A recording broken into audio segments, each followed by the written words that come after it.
You survived the workday. Now survive the truth. Don't you want to have the best 12 teams in college football playing each other?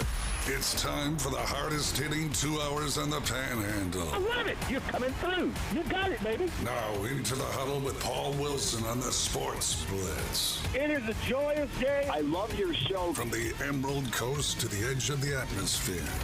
You gentlemen lift us up every day. 104.3 ESPN Northwest Florida.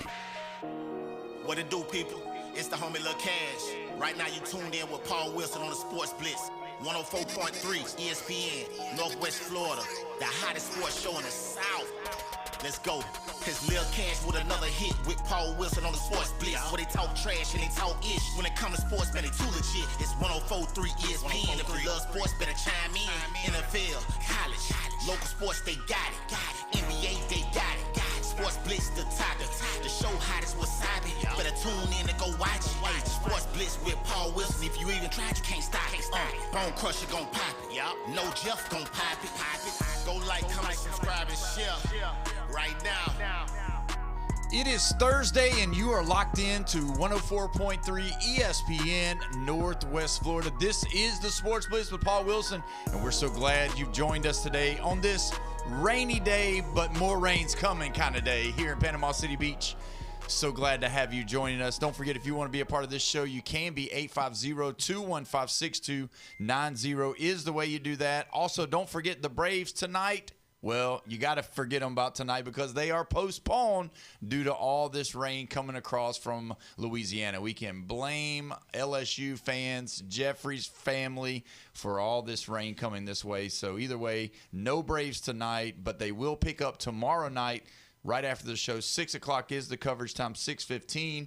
They will be playing the Milwaukee Brewers. So they'll be traveling today, heading up to Milwaukee. Man, and it comes at a great time for them to travel instead of playing tonight. But we'll talk about that in just a second. Why are you looking at me like that? Because they lost. They've lost 2 in a row, which is not good. But 3 in a row. I know. Let's not count. I understand. The We're game not counting before that. I'm just saying for the series. Y'all on a streak. Yeah. And the Brewers are now the winningest team in baseball right now. No, the Dodgers are. The Dodgers are. Yeah, the Dodgers you sure? I am sure. Yeah. As always on a Thursday, we got Jeffrey here. Jeffrey in his Braves blue shirt. How you doing today? Hey, all this rain, you blaming it on LSU. Does that make it purple rain? Only if the doves cry. As always, not every week, but definitely today, we got Coach Tyler Younger from the Gulf Coast State Commodores baseball team. Coach, how you doing today? I'm doing great. Thanks for having me. Step in a little bit right here and tell Jeffrey that every once in a while you do go through, lulls in a season. It's a long season for baseball. And, yeah, we were really excited about all the winning the Braves have been doing, but it happens. Yes, it does happen. And they've got a lot of injuries. Yeah. Or have had injuries, especially on the mound. Acuna's out right now. Baldwin was out. He's back. So trying to figure out that continuity piece when all these guys start coming back. They'll be all right. How important is that? Like honestly, does that really play into it, being able to, in your opinion, as far as coaching and playing, does it really take that kind of stuff? Or, could you, because we talked about travel ball and how these national teams now, all they do is just fly them in. And when you talk to those coaches, some of them are like, man, it's kind of hard to get them because they don't practice together, so they don't have any kind of connection. But baseball, when you look at baseball, it's totally different than like football because you're not going out for a pass. If you throw a baseball over to first base, you pretty much don't matter who you're throwing it to. You're throwing it to the bag anyway for the most part. Pitching, you're throwing, to the mitt. You're not throwing to a person. Basketball, you're looking for back cuts and that kind of stuff. You can get on the same page. But baseball, does it really matter that you practice together or not? I think it does. A good example is us this year. So our leadoff hitter and center fielder missed the first 10 games of the year, and he was a sophomore. A team leader, not a rah-rah guy, but just does what he's supposed to, leads by example type guy. Yeah. And we didn't have a real leadoff hitter outside of him. So, he brought real value to our team. He was a table setter, could grind out at bats, early in a game. And we didn't really have another one of those. And we weren't good the first 10 games of the season. And sure enough, he comes back, and it just flipped the script, and we kind of started rolling then. So that stuff does matter. For sure. And when you're talking about guys like Acuna and Baldwin missing, True. like that's That's true. You're not, the guy you're pulling up from AAA is not, he's filling in for him, but that's not that type of ability level. Now, your interpretation of sophomore is going to be different from ours because it really means second-year guy. Yes, and that's all you got is 2 years. Right, that's right. So to everyone else, they're thinking, oh, sophomore, they're young. No, this is it for them. Yeah. This is Yeah, a they year gotta to make go. it. Yeah, they're like our seniors. Yeah. So when you look at the Braves, let's talk about them for just a moment. Having last year and then now having such a hot start, kind of going through a little bit, was this expected to you? Because it was to me. I kept hoping that I would speak on it and it would, just go by. Maybe we'd have a one-game series. Now we're looking at the possibility of having, we had 3 in a row, really, where we didn't really look very good. Injuries, people are coming back, kind of having that chemistry going like you're talking about. Do you see the Braves are we waiting on Acuna to get back? Once Acuna gets back, then that might set it up a little bit better. Then you'd have another bat in the lineup. Everybody will be a little bit more confident. Because in baseball, the way they pitch you based off of your lineup is really important, and you don't want to, you got somebody like Acuna leading off, then you got Baldwin coming behind him. It's so important to make sure you're locating and that you're, getting ahead early, all that kind of stuff. But those guys can make you pay for one pitch. So how important is it going to be for the Braves to get Acuna back? That'll be huge, like you just said. I mean, you can pitch guys differently. Like, Acuna is going to protect the guys behind him, that type of stuff throughout your lineup. So, like, guys now that are in his place, I'm sure the other team's looking at it going, all right, we got to get this guy out, so attack him. Let's rock and roll. We just got to make sure we get this guy out before Olsen gets in there or Baldwin gets in there. So, yeah, it totally changes how somebody, from a scouting report standpoint, attacks your team and kind of looks at your lineup.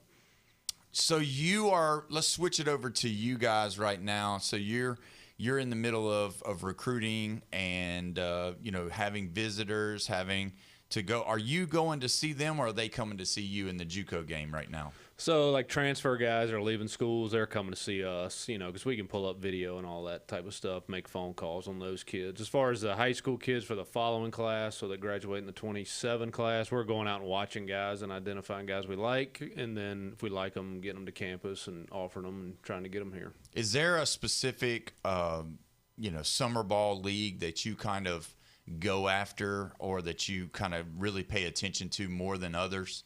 Yeah, so like the Perfect Game stuff, they have several events throughout the summer that we go to, one in Atlanta, one in Hoover, and then PBR has become big in the last 4 or 5 years. They do some stuff out of Lake Point, right north of Atlanta now. So basically those two organizations are the stuff we're going to. And that's where you're kind of honing in on. Do they make you pay to get in? Oh, yeah. Pay to get in, pay to park. I mean, it goes up every year. There's a reason that's a $40 billion industry. Yeah, and that's probably just Perfect Game now if you look at it when you're talking about all the stuff that they're doing because, the one that's going on at Publix right now is Grand Slam. The one week before was USSSA. And then what you're talking about, Perfect Game being up in Atlanta and all across the country. There's a big NIT coming in Texas. I've heard people talking about that. Some of my friends have kids that are going there. So when you get them in there, talk us through that. We're going to have Cooper Moss on next week, and we're going to be talking with him. I talked to him yesterday, and he's flying to Tampa, or he said he was flying on for a visit.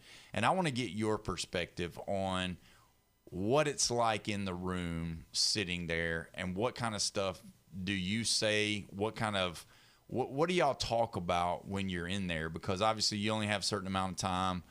He's going all these different places. How do you make your place stand out? But then what's what do y'all talk about? So maybe that's a loaded question. Yeah, so obviously, the trigger word now everybody wants to talk about is development. They want to know how you're going to develop them. So we take them through the things we do within our program and how we think we can make them better while they're here, while we want them, for one. A lot of these transfers are coming from places where they redshirt their first year, or they don't play much, don't pitch much, don't get many at-bats.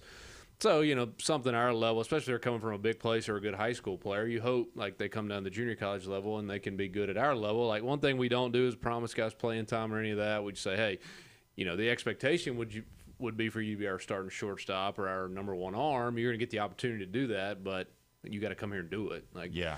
you determine your role by the way you play and perform and that type of stuff. So, yeah, we just take them through the development process of how we do things and kind of give them our spiel. And, if they want to be here, great. Do they ever come out and ask you, though, like, who's your start? Do you have a starting shortstop? Do you have a number one guy that's coming back? Do they ask you about other players that they know?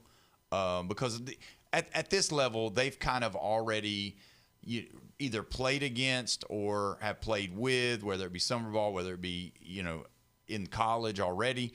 Do they ask you that kind of stuff? I mean, is it an open, honest, you can ask anything you want type meeting? Yeah, I mean, we're as transparent as possible. So if they ask questions like that, we just tell them the truth. Yeah.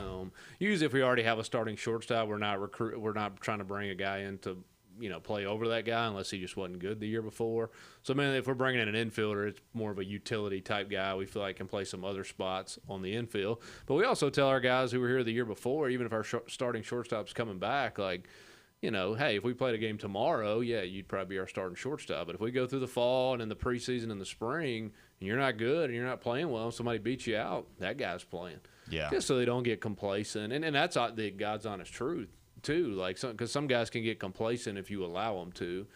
So that way they know, okay, throughout the summer, I got to be doing what I'm supposed to. I got to be lifting in the weight room and hitting and taking ground balls. And I got to come back ready to go in the fall because – coach is going to bring in some good infielders, and if I don't play well, then it might be somebody else's turn. Have you ever asked somebody, what's your self-motivation or effort? Yes. Yeah. Yes. And as far as, like, training goes, do you, like, ask somebody – because somebody might just be a gym junkie. He just likes lifting weights and all that. Do you ask him, like, what do you enjoy most upon training? Yeah, so mainly because we have a way we do our strength stuff, obviously. So our guy that does our strength stuff does a good job of being. If guys bring in things they like to do, now they're not going to be over there doing their own workout, now. But if there's say we're doing shoulders today, and there's a shoulder exercise this guy likes versus what we're doing, and it works the same exact muscle, then. Yeah, we can do that type of stuff. But yeah, like, because it's our job to get to know the kids and understand what they like and what works for them. Because at the end of the day, they're coming to our place to develop and get better and move on to the next level. So, like, it's got to be kind of I don't know if negotiation's a word, but, like, if they – it can be placebo effect too, but if they're doing stuff that makes them think they're good, now it can't be, like I said, it can't be something totally different than what the team is doing. You can't be off in the corner doing your own workout. He's doing Zumba in the corner. Right. He's got Billy Blanks on the TV screen doing Tybo. And usually if it's stuff like that, and say somebody likes to do that, we'll say, okay, you do our workout, and then once we're done, like, you can go over there and do your thing. But you're going to do what the team's doing. Yeah. Because what happens with that is you get a guy doing that, and next thing you know, there's 3 or 4 of them want to do it, and then they want to know, well, you let Johnny do it, so why can't I do it? And it just creates a disaster. So how many games do y'all play in a year? So about 50 is what we have in the regular season. So you got 50 games, and I'm kind of going off of what you said. If somebody's underperforming, how do you utilize that? Because that's a question that kind of perked my ears a little bit when you said that, because what. You probably wouldn't just immediately bench the guy. You know what he can do. You've seen him in practice. He's just going through a spell right now. He's just having a hard time, going through a little slump. Do you kind of move him in the lineup? Do you talk to him? Like, what does that look like when you do have somebody that is your starter, but he's struggling, and he's starting not to really see the ball very well, and things are kind of not going his way?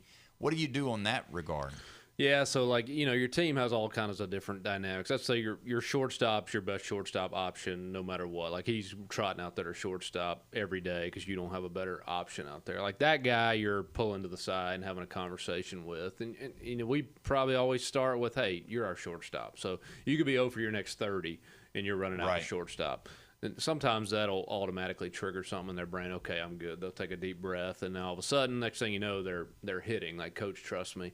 Now you have the other dynamic of your team where you may have 2 third basemen are about the same ability level, and a guy's really bad for 2 straight games, and then the next game you're trying the other guy.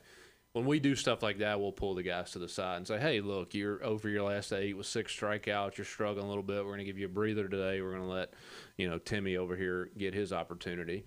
Now, Timmy goes out there and goes 3 for 4 with 2 doubles and a homer, Timmy's going to play for the next few games. Yeah, you know. So it really depends on who the kid is and like where they stack up on your depth chart. You know, like I said, if it's a guy at a position that you got a couple guys you like, then if a guy's struggling for several games and you try the other guy. If it's a guy that's your guy at that position, and that usually works for up the middle, like your catcher, your shortstop, your center fielder, like you got a guy out there you really trust defensively, because that's kind of how we recruit our teams. We recruit them up the middle. Want to be defensively, you want to be good behind the plate, shortstop, center field. Then you kind of, at the college level, you put guys that can hit at the other spot. So if a guy can really defend in those 3 positions, they're most likely trotting out there most days. Does it help when you have the ability to play third, but you also can play left or right or something like that? Yep. Does that really? So let's talk about the weight room real quick, because obviously you've been in this game a lot, from being a player all the way through high level coaching to being a head coach now, because you were at Mississippi State when they won it. Has the weight room changed any since you played? Because obviously you got different techniques and different opinions that have kind of, you see whether or not it's held water or not. You might have had, during the McGuire years, you would have, really big, strong, working this, working that. And then, as you got through to where we are now, that you don't want to get so big and so, I would call it stiff, because you've worked out so much, because everybody's talking about weight room. If you ain't in the weight room, you're losing all this stuff. How's it changed from the time you were playing until now? And is it better, or is it still about the same? Yeah, I would say you're still doing your meat and potato lifts, your squats, your deadlifts. The one thing baseball's done a good job of probably in the last 5 to 10 years is mixing in the mobility stuff when you're working out, so that your range of motion's better. We do a lot of one-legged stuff now, because in baseball you do a lot of one-legged movements, if you think about it. When you're pitching and hitting, like, you got to do a good job of transferring your weight, keeping your weight center mass. Like, so in the weight room, doing the one-legged stuff forces you to do those things and incorporate your core and that. So I would say the mobility and a lot of the one-legged stuff is the stuff that's changed since I played. Now, back when I played, what was that, 10, 13 years ago, like, that was more of a how big can you get? And like you said, next thing you know, you're walking around looking like an Olympic lifter, and it's not good for baseball. Yeah. You look at the college athletics in general, but baseball guys, like, they're big. Like, if you're watching some of these College World Series games, like, sometimes you can't tell on TV, and you get up in person, and Major League guys are the same way. You get in person, and you're like, holy cow, that's a big human being. Yeah. So what's funny about this new ABS stuff, like, a lot of guys have shrunk 2 inches because it's the actual height. We were yesterday, because we have a Gulf Coast guy that's in AAA with the Braves right now. That's killing it. So me and our AD because our AD coached this kid, Brett Wisey, we were going through the Braves roster and see if there was any chance, and it's really not. He's kind of landlocked, and he's not on the 40-man roster. But we were going through the size of the Braves guys, and they were like, their position guys were kind of unexpectedly smaller than we thought. There was a lot of 5'10", a lot of 6 foot in there. Wow. Usually you think professional baseball players, you're seeing a lot of 6'2" or bigger, but their infielders and outfielders were fairly short. Yeah, and that's because of the change. And did you hear about all that, where they had to measure everybody for the ABS. And when they did, there were people that actually shrunk based off of what they had always been told they were, and then there were some people that actually were taller than they used to be. So which is kind of crazy. So you're trying to manipulate the strike zone. Well, some people lean over more than others. Yeah, but they had to, they have to go from the measurements and all of that. So, Coach, when you think about how these kids that are coming to you and they're coming there, and do you teach them that the role of competition, that how big of, because baseball is just, just sitting here listening to you talk about how you pull these guys off to the side if they're struggling or whatever they're going through. Do you tell them that, this is how baseball is going to be for the rest of your life? Like, if this bothers you to compete, if this bothers you to know that you're always got to look over your shoulder, that's why confidence matters so much. Do they understand that when you first tell them? Because a lot of your kids are coming out of high school and they've been stars, or they've been told they're the greatest thing since sliced bread their whole life, or their daddy, has always said, you're the greatest. And then they come here and they have to compete for a position, or, like I said, just to make the roster, get in the rotation or whatever. How does that go when you start talking that kind of stuff? Yeah, so it's one of those things. Sometimes it doesn't resonate when you're talking about it, and they just have to see it every day. They have to see, I came in on the same playing field as this other shortstop, and I just got beat out. So I have to show up every day and punch the clock and get after it and practice every day, because and it's good for the kid. And a lot of times they'll go one way or the other. They'll get way more competitive, which is what you want. Or they'll cower down and go the exact opposite direction, and they don't want any parts of the competition. So, that's the beauty of our level. You're bringing guys in with a bunch of talent level, and the talent's kind of even across the board if we do our thing. So it makes those guys better every day if their mindset is to be better and be more competitive. Because if I want to be the 3-hole hitter, well, I got to beat out my buddy to be the 3-hole hitter. If I want to be the starting catcher or shortstop, I have to beat out my buddy every single day to be that guy. You ever had anybody just kind of be like, you know what, I'm going to have to find myself the exit and go somewhere else? Yes, we've had those, and they come in and do it on their own, and it's usually in the form of an excuse like, I need to work more hours or make more money, or I don't have enough money to do this or that. And you're like, all right, you could just come in and say, coach, this ain't for me. I've gotten my rear end kicked, and I see the writing on the wall, and I'm not going to play very much. And I think it's best if I just go to school and do something else. Yeah. And that's the part of, that you got to come to grips with at times in life, and maybe Gulf Coast isn't the place for them. Maybe it is somewhere else, and then they can go and flourish somewhere else. But, it's just it's a crazy thing when you think of it, how college sports, it really is like just because you, like y'all were saying earlier, you only get 2 years. Mm-hmm. So, if you want to go somewhere else, you got to play here. You got to get your innings. You got to get your at-bats so that you can get your tapes out and let people see it. And, man, I sound old saying tapes. Do they call them tapes? Yeah, they still call them tapes? tapes. Or they call them film? They call it film. Come on. Yes. Either or. I don't want to feel old. More so check my Twitter. There you go. That's right, because every at-bat's on Twitter. Yeah, my highlight. All right, well, we're going to go ahead and take our first break. When we come back, we're going to get on the phone line with Alan Watson. We got to know what's going on with Golf Plus. You're listening to the Sports Blitz with Paul Wilson right here, 104.3 ESPN, Northwest Florida.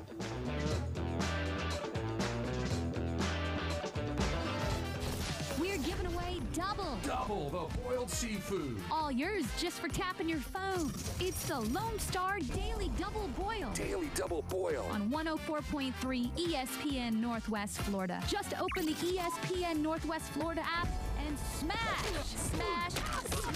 that enter contest button. Do it now. Do it now. It's a daily chance to win 2 $25 gift cards. Winning. For the ultimate local seafood hookup. Mouth-watering shrimp. Buttery red royals. All things crab. Tap the app, win the eats. Get to clicking on the ESPN Northwest Florida app. The Lone Star Daily Double Boil runs June 8th through the 19th, courtesy of the Lone Star Boil House, downtown Panama City. 1 prize per listener. Winners can claim prizes at ESPN Northwest Florida, 204 Ellen Lane, Suite B, Panama City Beach. The ESPN Northwest Florida app is available at Google Play and the Apple Store. Good afternoon. This is Anna on ESPN Northwest Florida with Thursday's weather forecast. A possibility of thunderstorms and very light rain the remainder of the day with temps near 85 and a wind 20 to 25 miles per hour. Mostly clouds and a chance of thunderstorms tonight and a temperature of 82. The same tomorrow around 86 with a mixture of some clouds and a likelihood of thunderstorms. Partly cloudy and likely thunderstorms Saturday and quite warm around 84. This forecast is brought to you by Earthworks of Northwest Florida. Thank you for tuning in to ESPN Northwest Florida. Rely on it. Looking to upgrade your truck? It's Blue Diamond Truck Accessories in Panama City. They sell, service, and install it all. Light kits, bed covers, bumpers, winches, lift kits, and any trailer hitch you can imagine. Blue Diamond Truck Accessories, just west of Frankfurt Avenue on 15th Street. Find Blue Diamond Truck Accessories on Facebook or call 850-914-0265. Blue Diamond Truck Accessories, 850-914-0265. Ready to unlock the science behind a healthier mind? Register today for the 4th Annual STEM Mental Summit, hosted by the United Hands Project. Discover mental wellness through science, tech, engineering, and math with fun workshops, free food, and great giveaways. It's completely free for youth ages 10 to 24. Join us June 22nd through the 25th at Gulf Coast State College and June 27th at FSUPC. Sign up now at theunitedhp.org. That's theunitedhp.org. For everything in the world of golf, it's the Watson Report. Thursdays at 4:20 with Alan Watson from Golf Plus. ESPN Northwest Florida. Welcome back. You're listening to the Sports Blitz with Paul Wilson right here, 104.3 ESPN Northwest Florida, your spot for the Atlanta Braves on the Gulf Coast. Don't forget the Braves.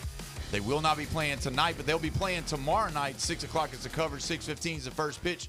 The Braves on the Gulf Coast is sponsored by Hewitt Tire and Auto, Brock Pest Control, Bill Bird Kia, PCB Hobby, Cito, and Blue Diamond Truck Accessories right here, 104.3 ESPN Northwest Florida. We've got Coach Tyler Younger in the building.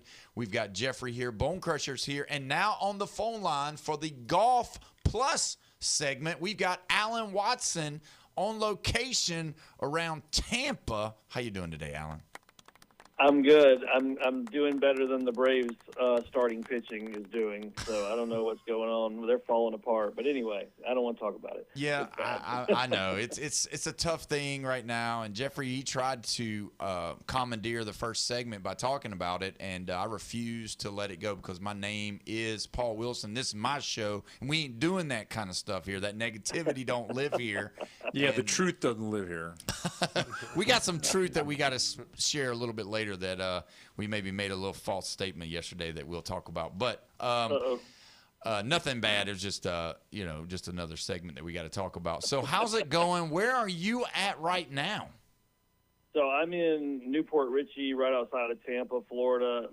My wife and I came down to see her parents, in-laws. We did Mother's Day with my family, so we're doing Father's Day with her family this weekend. So we're one of those couples that tries to be fair about holiday splitting and things like that, and so we're down here hanging out with them. Plus, it gives us a couple of days off work, and we could use the break because we've been working really hard lately.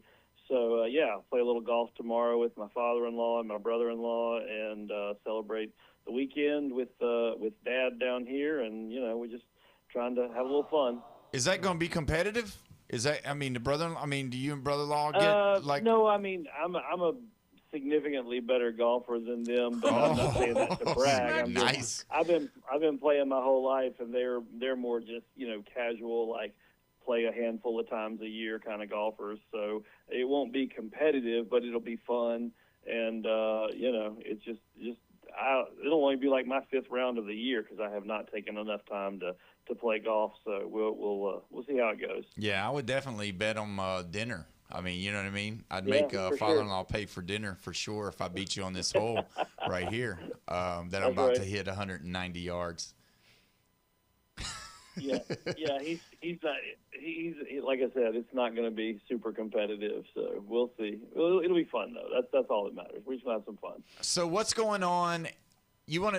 What's going on in the golf world? Obviously, there's a tournament going on. There's some really good scores coming out today, and I saw one by a 17-year-old, which was kind of shocking. And tell us about that. Tell us how that works, because every once in a while in these tournaments you'll see these younger guys come in and they'll start out really good and do some things. And is that kind of how they do that? They'll come in and be really hot at the beginning, and the longevity of a tournament kind of eats you up a little bit?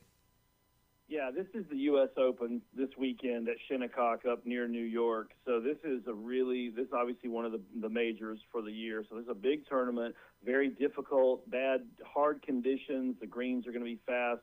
The balls are rolling off the green if you spin it too much. This is going to be tough. So we're not going to see the super low scoring that you might see in some tournaments, but you're still going to see some really good scores, just not what you're used to. And this young man that you're referring to, he's first round out, playing with the professionals because it is the U.S. Open. Being that it's open, anybody can qualify, and he made it through the qualifiers, and so he's playing with the big boys. And so typically when this happens, they usually can't hold it together more than one or two rounds, and then you end up getting, if he makes the cut, he'll end up getting paired with some big-name golfer. That might make him nervous, who knows, or whatever. Or the course will just rear its ugly head and do something. But, we saw years ago when Justin Rose was young, when Sergio Garcia was young, when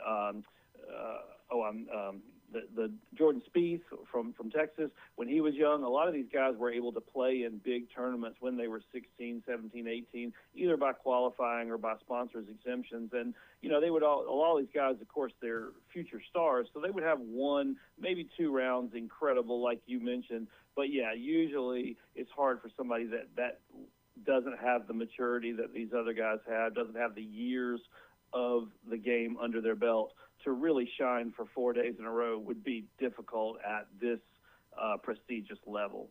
When you look at these guys that are like that, and you're talking about your Jordan Spieth and Justin Thomas and those guys, does it translate from college to the pros or, to the PGA whenever it happens? Does it usually kind of fall in line, or does not fall in line? Like the national champion golfer from college last year or the year before, or the year before, the year before, they turn into this big PGA star. Does it do that or not really? Not really. I mean, occasionally you're going to have somebody like a Tiger Woods who is a once-in-a-generation talent who's going to win the U.S. Amateur and maybe going to play well at the college level. And obviously he went on to have a great pro career, but that's more one and done. Usually you can tell who the future stars are even when they're juniors and moving up through the college ranks. But college athletics, I mean, you've got your baseball coach right there. He can tell you college athletics, it's going to be a very small percentage of those guys, whether it's football, baseball, golf, whatever, that are going to be able to go on and play at that next level. Everybody's good in college, but only the great ones get to play at the pro level, right? So I think you see that with a lot of these guys where there are guys who played good in college. Maybe they had a good couple of year run, but they just don't have what it takes to compete forever. The difference between a professional athlete and a college athlete is just as staggering as the difference between a high school athlete and a college athlete, right? And the ranks just get smaller and smaller and smaller in terms of how many kids play Little League ball versus how many people are in the pros now, right? I mean, it's millions against hundreds. So that's the way it goes.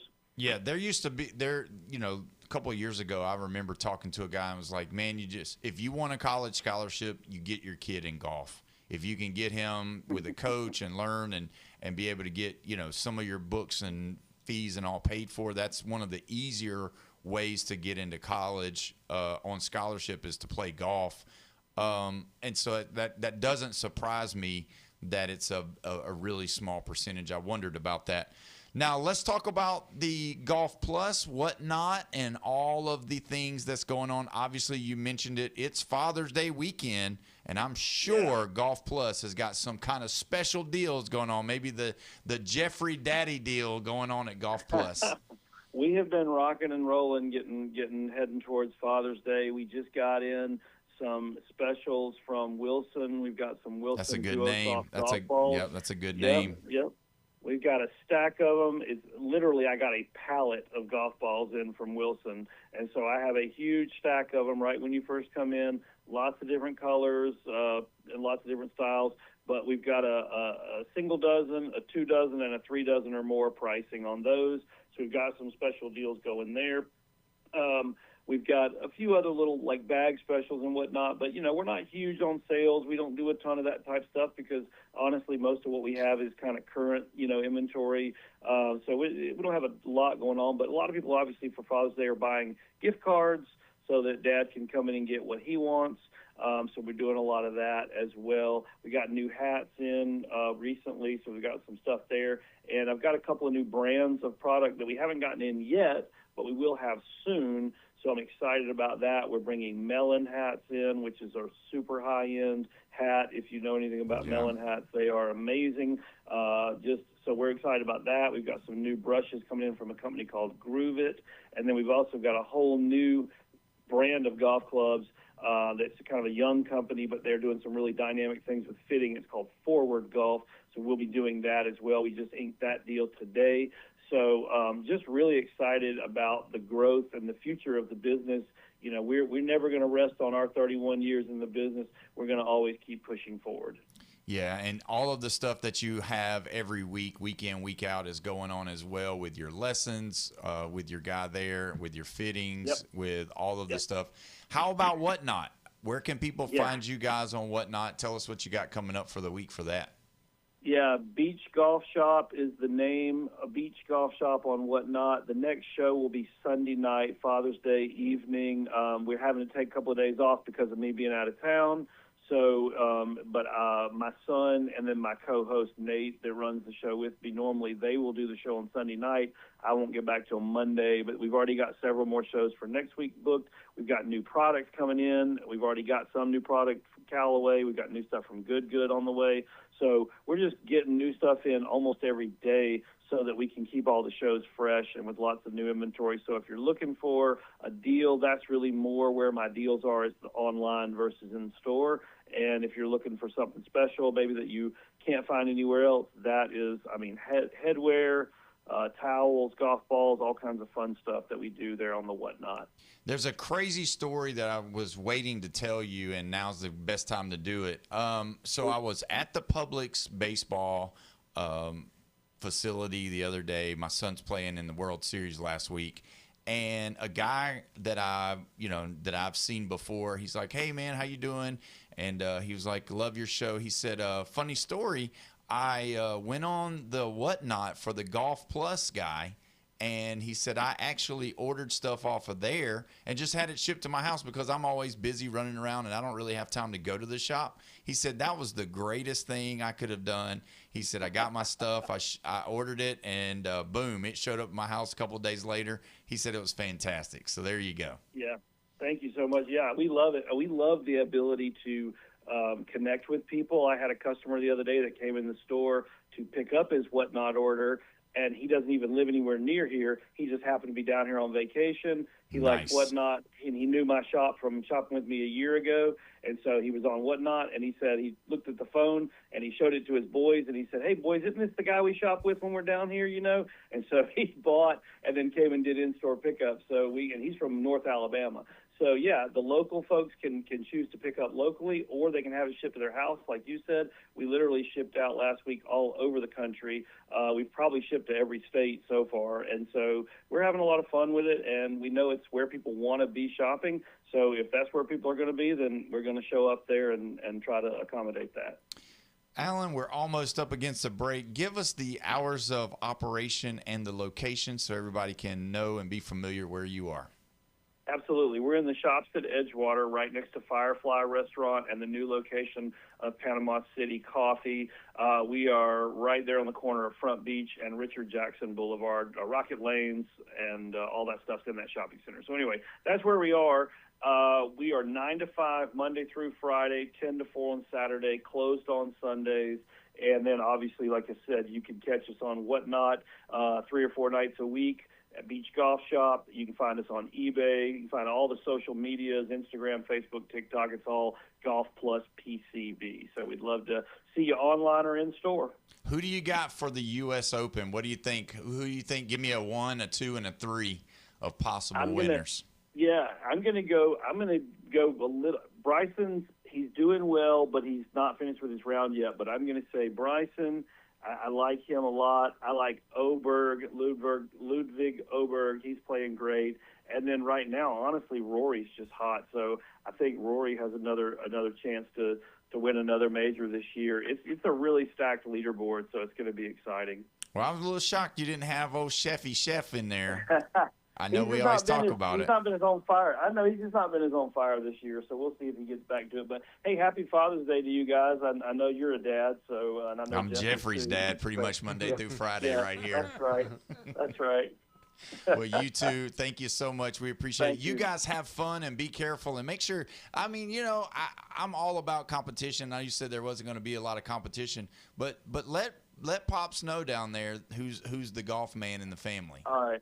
I will. I'll take care of business. Don't worry. That's right. All right, Alan Watson right here at Golf Plus. We appreciate you coming on, man. Have a great weekend. Thanks, guys. All right, see y'all too. All right, when we come back, we are going to dive into – we got to talk about this. I want to give coaches pick his brain about something that you might want to listen up for. You listen to the Sports Blitz with Paul Wilson right here at 104.3 ESPN, Northwest Florida.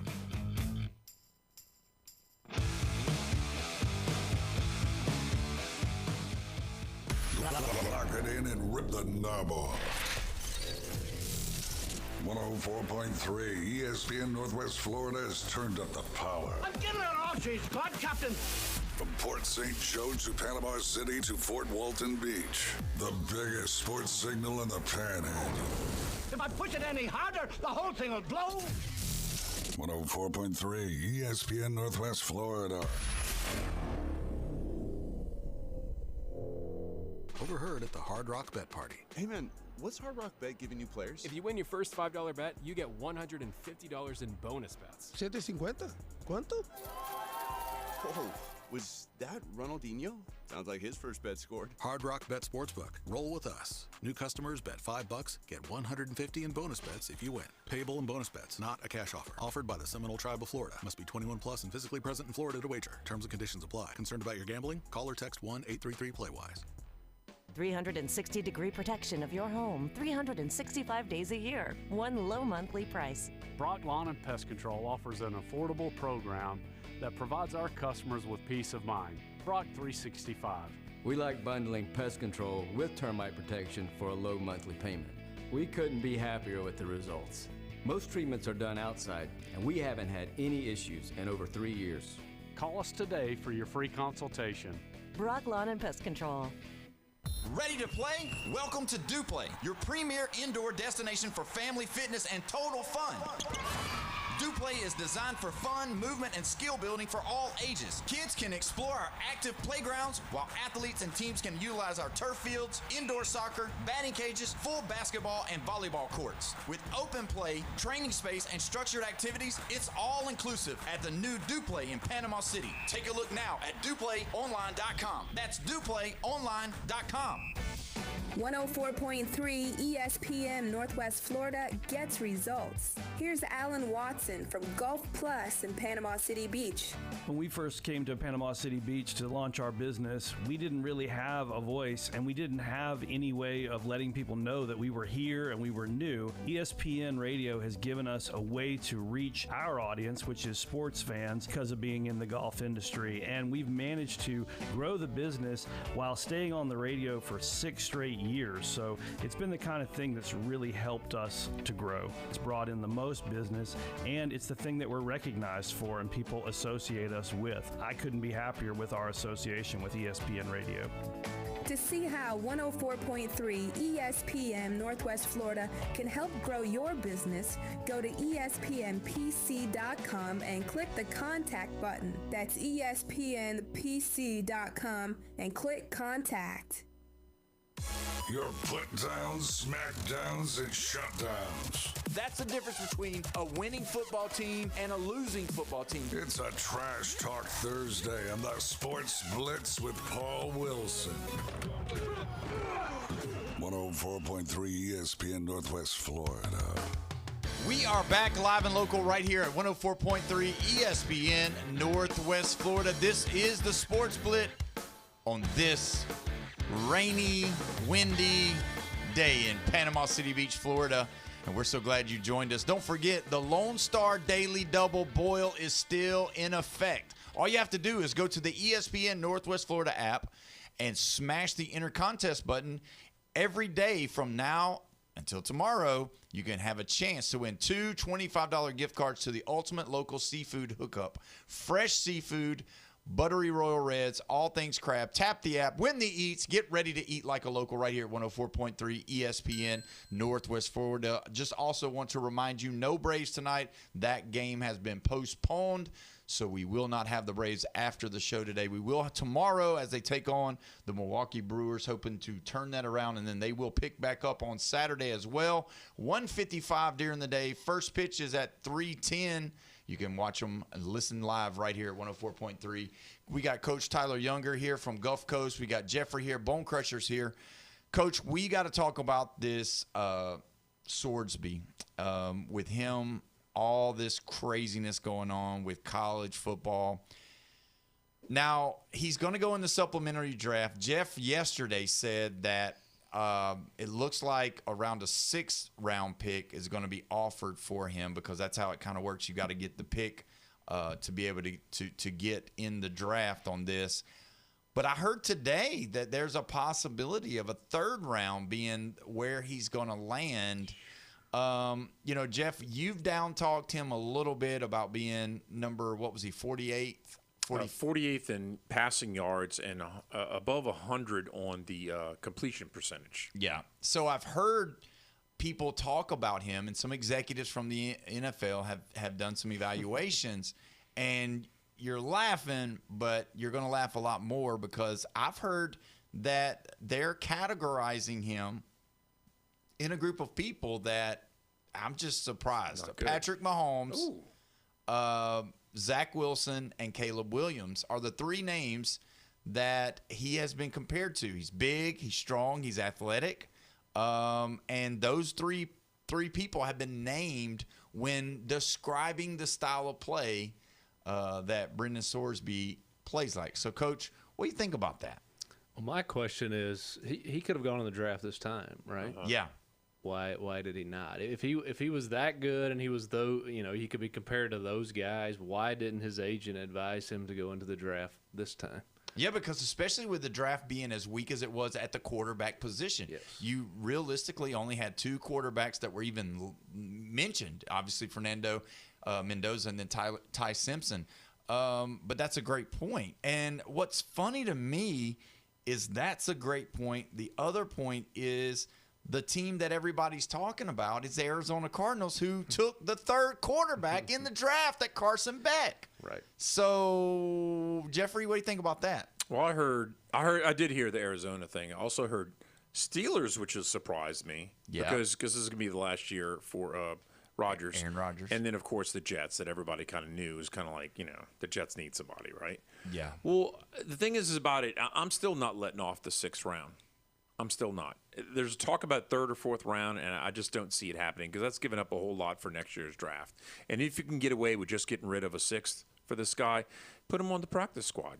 Would there be a team, though, that y'all would think that could come from, left field, right field, somewhere, and just surprise everybody? Like Chargers? Would the Browns surprise you?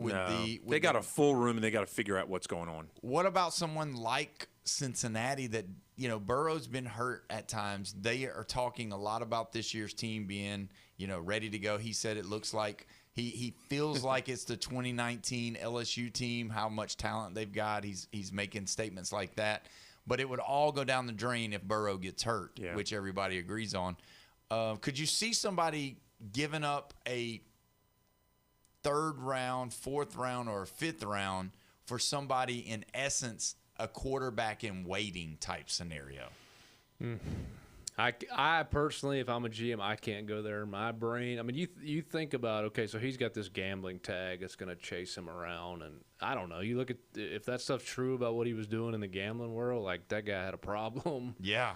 You think about backup quarterbacks in the NFL, like, those guys have the best makeup. Mm-hmm. Like, as far as, how they go about their business, their off-the-field stuff, like, you cannot be a distraction as a backup quarterback. Now, okay, you put Swordsby in your locker room, and everybody the media's running over there to ask him questions about his gambling addiction.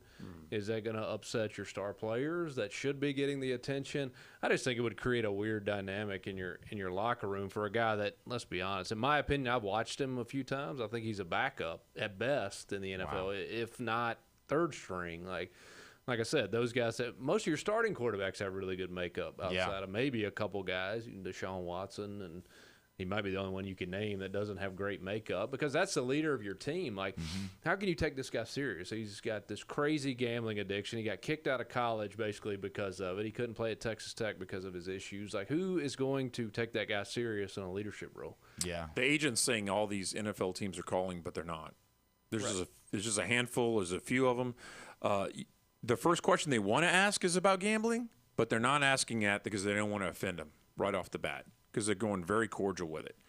And let's be honest, Cincinnati, he was in Cincinnati. He wanted out of Cincinnati. I know he's from Ohio, but it doesn't matter. The Bengals are not going to get him. I'll put money against it. Do you think that he's still gambling? Like, do you think it's no. over? No. Do you think it's over? Okay, now it could come back. I mean, they're saying, hold on. It could come before back. you say no. You immediately said no. You're so No, trustworthy. right now he is not gambling. Because there's nothing to gamble. Well, he did gamble on baseball pitches. I mean, we could be gambling on golf today because there's a new U.S. Open started today. Yeah, on so shots. I'm just saying, on shots. It'd be crazy. No, right now I'm telling you, his parents, his agent, everybody's in his ear and saying, "Don't do it. Don't do it. If you want to do it later." Right. You think somebody's got his phone? And there's so many people. What's that? Do you think somebody's got his phone? His phone? I mean, it doesn't. You could do it on this tablet. I mean, he could ask Well, me. that's what I'm It saying. don't matter. Well, I'm just saying, like, do you think somebody's got his phone, his tablet, his social media accounts? Do you think? What if it's like a sure bet? What if it's like a lock? I mean, I mean, no. I'm telling you, he's not betting right now. I'll bet on it. So you wouldn't think the Saints are in the market for a backup for Tyler Shope? Because I mean, let's be honest. Spencer Rattler is not the answer. So having a backup would be nice, but I mean, there's the tape, and then there's the Bearcats. Yeah. Like, what did the Bearcats really do? And this would have been his third team. He started out with Indiana, then he went to Cincinnati, and now he's was going to Texas Tech. And they both said they did not know about his gambling, but now the rumors are swirling that the Bearcats knew, and as soon as he went to Texas Tech, that's when maybe, just maybe the Bearcats are the ones who leaked the information. You think they did that, Coach? Silence is telling us all. Yeah, in that world, it would not surprise me. They're upset because he left. But like, as bad off as he was with the gambling stuff, like he had to have talked about it a lot. But my thing is, like, it sounded like he was betting hardly no money on the stuff. I could understand it a little more if a guy was trying to hit the jackpot and win the lottery. And I'm spending $100, $200, $500 on games to where, I'm really going to win some money if I win these parlays. But he wasn't doing that. He was like, that's how I think he has a real problem, because he's got these $2 bets, these $5 bets, and he just had thousands upon thousands of them. Yeah, and that's like really like it's more to it. And again, now I'm not a counselor. I'm not a one of these people that you would go to talk to. But man, it seems like if you've been doing this for such a long time that just 35 days of not doing it. Of just positive reinforcements that you could slip back into it or something. Well, if he has an addictive personality, he can always move on to some other type of something that entertains him for now. Yeah. It doesn't have to be gambling. Right. Well, and to me, like, okay, if I have a drug addiction or an alcohol addiction, I can just remove myself from that. Just don't be around that stuff. Yeah. Like, yeah. Or that was sports gambling addiction problem. Like, you can't turn the TV on. Like, that kid's whole life is sports. Like, he's a football player, and like everything he does is sports. Like, so what? This guy can't ever turn the TV on. He can't ever get on Twitter. Like, all of his Twitter stuff is sports. Oh yeah. And probably everything he watches on TV, sports. Like, how do you get away from it? And it's his friends too, because they were a part of it, because he was betting through them at times. So I mean, it's even including your friends. Now, yesterday I posed a question to Jeffrey. He said he didn't think so. Do you think that there was some kind of deal made between him and Texas Tech? Because they knew that this was getting ready to get really bad because you had all these teams from Georgia, some of the Big Ten, Nebraska, even everybody but BYU and UCF come out against Texas Tech. Then you had all this stuff going on with the AG from Texas talking about they're going to sue the Big 12, and this was getting ready to get really out of hand. Do you think Texas Tech maybe come to him and said, hey, I know you're not going to be able to get the $4 or $5 million that we're going to pay you because you're not playing for us. Obviously, you can't do that, but we're going to pay you this amount of money if you will just bow out. We'll talk to everybody that we know. We'll get every person that we can connect with to get you to the best place possible to get you, obviously, hopefully drafted in the supplemental draft and then move on from all of this so that it won't cause so much trouble. Yeah, without a question, I think that's what happened. I think Texas Tech was looking big picture and like this is going to hurt us way more if we try to play this guy than if we just cut ties with him right now. And I don't know if he had a signing bonus or however they do their revenue share NIL, but I'm sure they gave him a parting gift for sure to make this just go away. Yeah, well, and that's the thing. So you still feel that way? You don't feel like Texas Tech gave them any money? Oh, because I do. Well, yes. I don't want to say it. Okay, so one of two things: either there's a signing bonus, or it was saying, "Hey, look, this isn't working out. This is the wording in your contract. It's not looking good for you to even play with us. So it doesn't look like you're going to make this $4 million. Right. So here's $100,000. Maybe it's time to figure out something with your agent." Yeah. So now let's look at Texas Tech. They've got their backup, who was really good at times, not a lot of playing time. But he's coming off an Achilles injury, so he may not even be ready for the first 1 to 2 games. And you know as well as I do, whenever you come from an injury like that, you got to get in game shape, and it's going to take him probably 4 games before he's actually back. Do you think that having a third guy being your guy, do you think Texas Tech's going to struggle this year, or do you think the Big 12 is still weak enough that with good players everywhere else and a good defense, you might be able to hold or sustain until the season gets through? Nah, I would think they're in trouble. I mean, they went and got their guy in the portal, and that's the most important position in sports is the quarterback. And they went and got their guy in the portal, and they paid him, and all of a sudden you don't have him. And then, like you're saying, I don't even know if the backup's good, but he's hurt, and he may or may not be back for game 1. So now we're going on our third-string guy. Like, unless you're Ohio State, whatever that year was that Cardell Jones came out of nowhere and they still won the national title. I don't know that anybody's ever survived with their third-string quarterback. I almost threw up when you said that because I remember that day. I remember where I was. We were talking yesterday. It was 32 years since O.J. Simpson had gotten into the car chase, the slow one, and we were talking about where we were. I remember where I was when Cardell Jones beat Alabama in the national championship. Oh, was that against Alabama? I don't remember. Yeah. Thanks. I appreciate it. All the support here. No, but seriously, though, when I think of Alabama losses in national championships, I just think of the 2 Clemson and the 1 Georgia.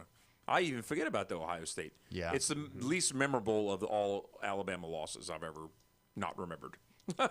Well, I mean, that one and the Clemson losses hurt because, Dabo coming on and saying, little old Clemson. We just a little old Clemson. But, why'd y'all do this to me? Well, no, seriously. This show was going so good until we started bringing that negativity What's the most memorable Alabama loss other than the kick 6 that you can remember?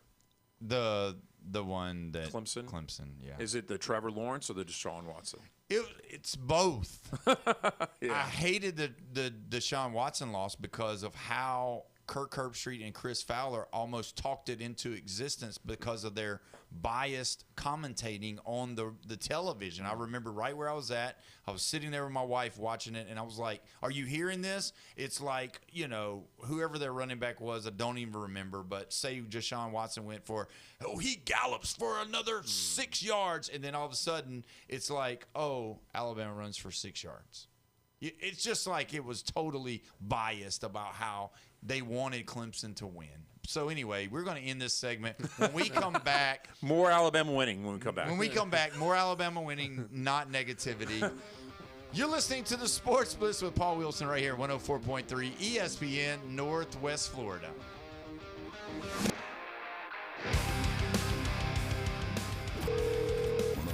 ESPN Northwest Florida. Hey, Rob, guess what? What? Real local winners. You won the Lone Star Daily Double Boil. Come on, man. Are you ready to crush some seafood? Yes, I am. You ready to eat like a local? I always do. You got $50 to the Lone Star Boil House just for listening on the ESPN Northwest Florida app, Rob. That's fantastic.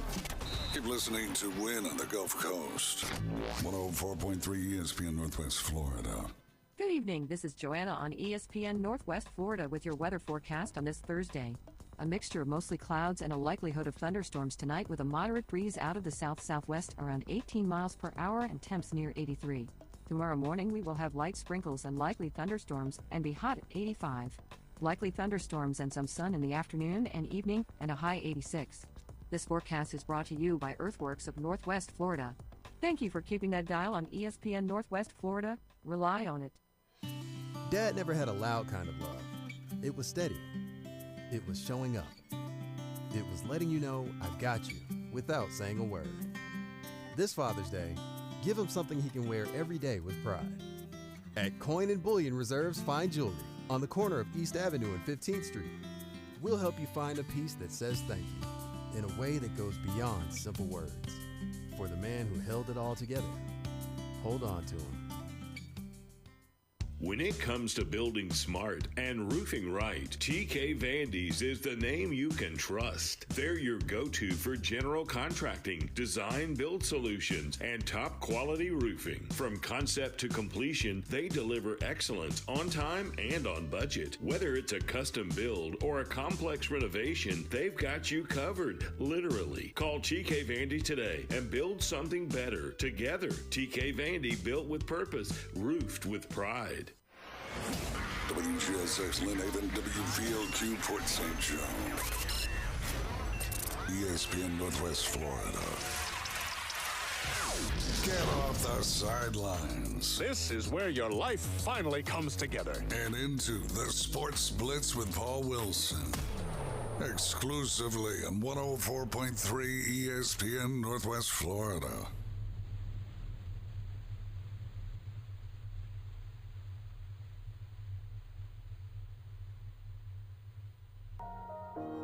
What it do, people? It's the homie Lil Cash. Right now you tuned in with Paul Wilson on the Sports Blitz. 104.3 ESPN, Northwest Florida. The hottest sports show in the South. Let's go. It's Lil Cash with another hit with Paul Wilson on the Sports Blitz. Where they talk trash and they talk ish. When it comes to sports, man, they too legit. It's 104.3 ESPN. If you love sports, better chime in. NFL, college, local sports, they got it. NBA, they got it. Sports Blitz, the top. The show hottest wasabi. Better tune in and go watch it. Sports Blitz with Paul Wilson. If you even tried, you can't stop it. Bone Crusher gon' pop it. No Jeff gon' pop it. Go like, comment, subscribe, and share. Right now. You have made it. It is 5 o'clock on this Thursday. You have one more day until the weekend, baby, and we're so glad that you joined us at 104.3 ESPN Northwest Florida. This is the Sports Blitz with Paul Wilson, your spot for the Atlanta Braves. Don't forget the Braves tonight. They're postponed. They will not be playing right after the show, but they will be picking up tomorrow. 6 o'clock is the start of the coverage. 6:15 is the first pitch. The Braves will be taking on Milwaukee at Milwaukee. So tonight's game at Truist Park has been canceled due to all this rain that's coming through that we're probably going to see a little bit of today. So just be careful out there and know that the sprinklers need to be off. I told my wife, I said, hey, turn them sprinklers off. Let's get some of this natural stuff. I don't want to pay for this water when it's coming from above. So either way, got Coach Tyler Younger here from Gulf Coast Baseball Commodore team. Got Jeffrey here, Bone Crushers here. If you want to be a part, you can be. 850-215-6290 is the way you do that. We're going to go ahead and go to the phone line. We've got Ed on the line. Ed, how are you today, my friend? What is going on, guys? 169 days clean and sober, y'all. My guy, good job, buddy. I was so glad to hear that number. Keep going. I remember when you were at 156, now 166, and then now, boom, 169, so almost 170. Congratulations, man. Thank you, brother. One day, hey, man, I had a topic, but I got a better one for y'all, if that's all right. Yeah, go ahead. Let's do a throwback. Y'all said it about a week or two ago, so the question for everybody, and everyone's going to have an opinion on this one. Y'all said it a few weeks ago, a couple weeks ago, but who is America's team? Don't ask the Yankees fan, okay? Don't do it. Who is America's team, and what makes quote unquote an America's team? Well, I mean, it's got to always do with the fans. So, I mean, that's got to be your number one. Jeffrey's media. Jeffrey's going to say it's going to be about championships and winning, but No, I don't no, think so. It's got to no. be the fans. It's got to be who has more followers, who is the one that everybody talks about, who wears the most Less hatred stuff. Maybe. Yeah. All right, Jeffrey. Since you know what it is, give it up. Go ahead and say it. Go ahead and put it out there. No, actually, this is a hard one because I can't say the Cardinals. You can't say the Red Sox, the Yankees, because there's too much hatred against those franchises. It's not the Dodgers. No. I hate to say this. Yep, here it comes. Say it. Yep. It's the Cubs. What? It's the Cubs. In baseball, it's the Cubs. How many people really hate the Cubs? Now, you be honest with yourself. Now, nobody. I mean, they're like the least hated team in baseball. Ed, are you talking about all of sports? You know, we could break it down from each sport, but who is when we think of a team, who is the number one team? If you're talking to these people from Europe and they came across hey, give me one team that just comes straight to your brain. You know, hey, if I had to define America as one team, who would it be? Just somebody. Coach Tyler Younger is going to tell us right now. Go ahead, Coach. I mean, if they're coming over from Europe, it's got to be the Cowboys. Cowboys. It is the Dallas Cowboys. That's exactly who it is. Ed, do you not agree? Are you alive? I'm just listening. I'm listening. Who do you think it is? Dallas Cowboys or New York Yankees. Yeah, it's got to be the Cowboys. Well, I think it's separate for each Jeff sport. says the Cubs. It's separate for each sport. We're in baseball season right now, in the thick of it. We have the College World Series going on. We have Major League Baseball going on. It's baseball season right now. Well, I was just focusing on baseball. Now, the Dallas Cowboys have been America's team since the 70s and 80s. You know why? Because the media has told us that, and they had a likable team. But the 90s kind of ruined it on us, and then the fans have ruined it ever since. So they are no longer America's team. I'm sorry. They're out. Oh, my gosh. They're out. Oh, man. Yeah. Then who is America's team, Jeffrey? And in football? In football, yeah. Ooh. I can't even because you can't even say the Broncos. No. It's hard to even pick one for because it's not the Bengals. No, I mean you really can't pick one. Steelers. I'll just go ahead and say it. Steelers. Yeah, it's got to be the Cowboys, Steelers, and then I'm going to say it's either the Patriots or the Chiefs because those teams are the ones who everybody watches. Yeah, you're right. All right, Ed. Well, that was a great question. Packers will be in the top 5, though. I can't believe Jeff said the Cubs, but okay. Well, for baseball, there's no other one that you can really point at. It's the Yankees and the Dodgers. That's just who it is. Yeah. No. That's who it's. Yeah, it's got to be. Tell him, Ed. Tell him. There's too much hate against those teams. Well, what I see it's a lot of culture, a lot of street culture as well. What do you see a lot of people rocking out there as well? Yeah. Logos of teams who they probably don't even know, but it's hey, this team looks cool on me, this hat. I see a lot of Dodgers or a lot of Yankees, and probably people don't even know 3 people on each team. Mm-hmm. Exactly. Well, Ed, man, we appreciate it. Thanks so much for calling in, my friend. All right, later, y'all. Y'all take it easy. Can you do it for basketball? Could you say Celtics? I think the Bulls are still Bulls and Lakers. I think the Lakers. Yeah. The Lakers are number 1. But the Bulls, I still think we still got enough people that love Michael Jordan that they're going to bring up the Bulls. Yeah. But the Lakers, the Celtics, and the Bulls, those 3, in that order probably. Wow. Yeah. All right, so we've got to talk about it, the baseball, college baseball. Coach, are you shocked Oklahoma has been as dominant as they've been? Because I am. I'm totally shocked. I can't believe it. I thought for sure – if they didn't make it, if Georgia didn't beat them, I thought for sure Texas was going to beat them. I thought Alabama had a chance to beat them. I thought they would be the first team out on that side of the bracket, and now they're walking right into the finals. What do you think? I think what I'm more shocked about with Oklahoma is how they finished 11th in the SEC. Right. I didn't watch them much until the postseason, and they're 3 games. They've started 3 freshmen, 3 real guys on the mound. Yeah.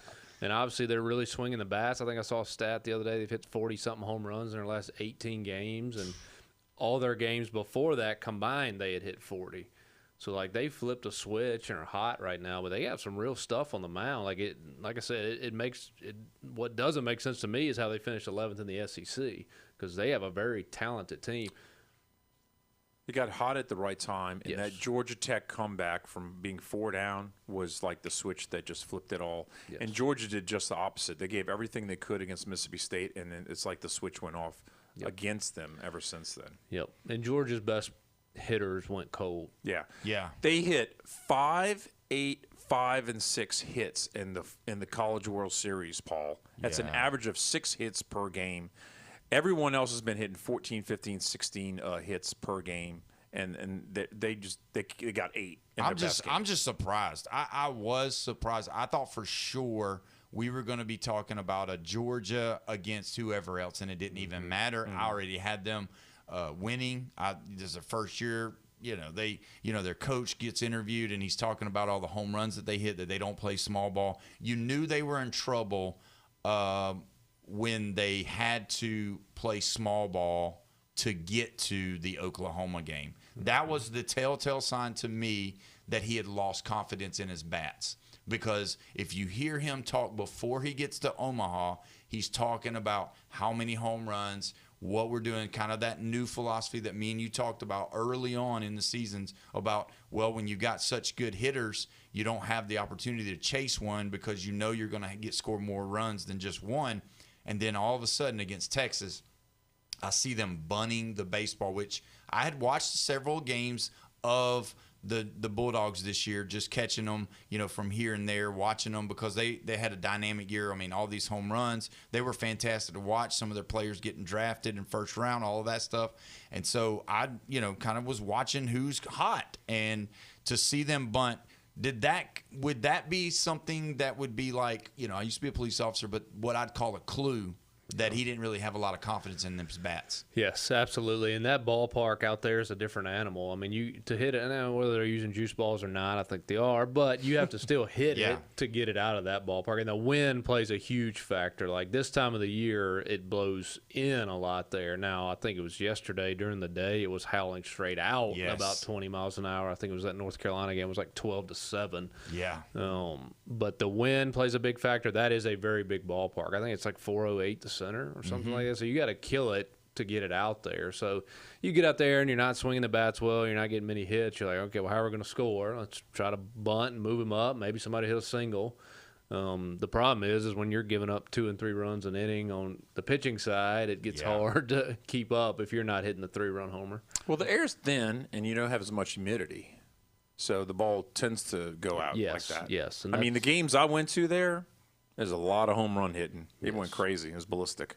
Do you think they still practice that? Like, is that something, even though you don't do a lot of it, that you still do? I mean, when I played high school baseball, when you'd take your cuts, you'd always lay a couple down first to kind of get your eye on the ball or whatever, or maybe, hey, we're going to, we did play a little small ball, but there were times that, you were going to have to squeeze or something like that just to kind of make sure who you got that can do it. Do you still do that? Like, do y'all do that? And do you think they still do that kind of stuff? Yeah, I mean, we do it. Now, we do it once a week. Maybe we'll set up a machine behind we call it the turtle, the little portable cage we used to take batting practice with. We'll set up a machine there, shooting a 40-foot fastball to them and set up cones and have them bunt it between the cones. And then a lot of times, like, okay, yeah, like you're saying, your first 2 pitches of BP, we're going to lay one down. That's probably maybe what Georgia was doing. Hey, first 2 pitches, bunt one to third, bunt one to first. All right, now start hammering balls. Yeah. I don't think people are bunting as much in practice as they used to. Yeah, no, I don't either. And that's I think, like, for the way the ball was carrying, it just seemed like, I mean, no jokes aside on this, but it just seemed like Georgia, when they would hit it, it would sound the same, but the velocity wasn't the same. The length of the shot wasn't the same. There was a couple of times that when they hit it, I was like, oh, that's gone. And then it just like die. But then you had a home run, opposite field home run that went 464 feet, which is crazy. And then you had the black kid. He hit one that it looked like he was doing what the girls do, where they slap hit it. Yes. He stepped through the ball and was almost, he was a left-handed batter, and he walked straight through it, which never happens. So I'm just like, holy cow, do you think Oklahoma's destined to win this? I don't know, because the team they're playing, North Carolina's had a lot of stuff go their way too. Now they're good; they're really, really good, and they can pitch. Both those teams are going to pitch, but you look at that. I think it was the 7th inning against West Virginia in the winners bracket game on that side of the bracket, and it was 2-2 in the 7th, and ground ball to start the inning. Third baseman boots it. Now I think they actually got the lead runner out on a sac bunt at second base for the first out. So there was still a runner on first, 1 out. Routine ground ball to the second baseman for West Virginia. He boots that. So that's a double play, gets you out of the inning. Yeah. And it's still 2-2. The next thing they score 3 after that and end up winning the game 5-2. So there's some stuff that's definitely going North Carolina's way. But they've proven they can, win the tight games where there's not a lot of scoring, and then the game yesterday they win 12-7. So and it was 12-1 at one point. Yeah. I mean, it was a complete blowout. Right. Yeah. You're right. The other game was a struggle. That was the Sunday game. Yes. Yeah. When you look at how Oklahoma did it though last night, talking about that game, it just you kind of was waiting on Georgia to come back or to have some kind of explosion, and then it would go to Oklahoma's time to hit, and then they'd add 2. Yep. And then they'd add 2 more. Yep. As soon as Georgia would take 2 steps, Oklahoma would take 2 steps back. Yep. So it's just like there was a will to win by that team. It just seemed like they knew exactly what they were doing, and like you said, the freshman pitching was just fantastic. Now, would you like to be on that staff trying to figure out how you're going to be able to keep all 3 of those guys after the season's over? That's going to be tough. Yep. Because you can't, it's a different ball game now. It's all about the money. If you win a national title, it's hard to go back-to-back, obviously. Do you think we'll see different teams in Omaha like we have? Like, do you think it's going to consistently stay that way? And do you see the teams that were the lesser of the bigger schools, the Troys? Do you think we'll always see that, or are we going to start seeing – with the NIL, they've given more scholarships now. The money's starting to flow a little bit freelier. Do you think we're going to only see the power guys like we do kind of in football, or do you think they're still going to somehow, some way get those smaller market teams in there? Yeah, I think you'll start seeing the Troy sneak in. I mean, you look at what happened regional weekend this past year. Maybe the craziest regional weekend as far as upsets go that I remember, and I follow it pretty closely. I just think there's more parity across the board with the transfer portal and guys, moving all over the place.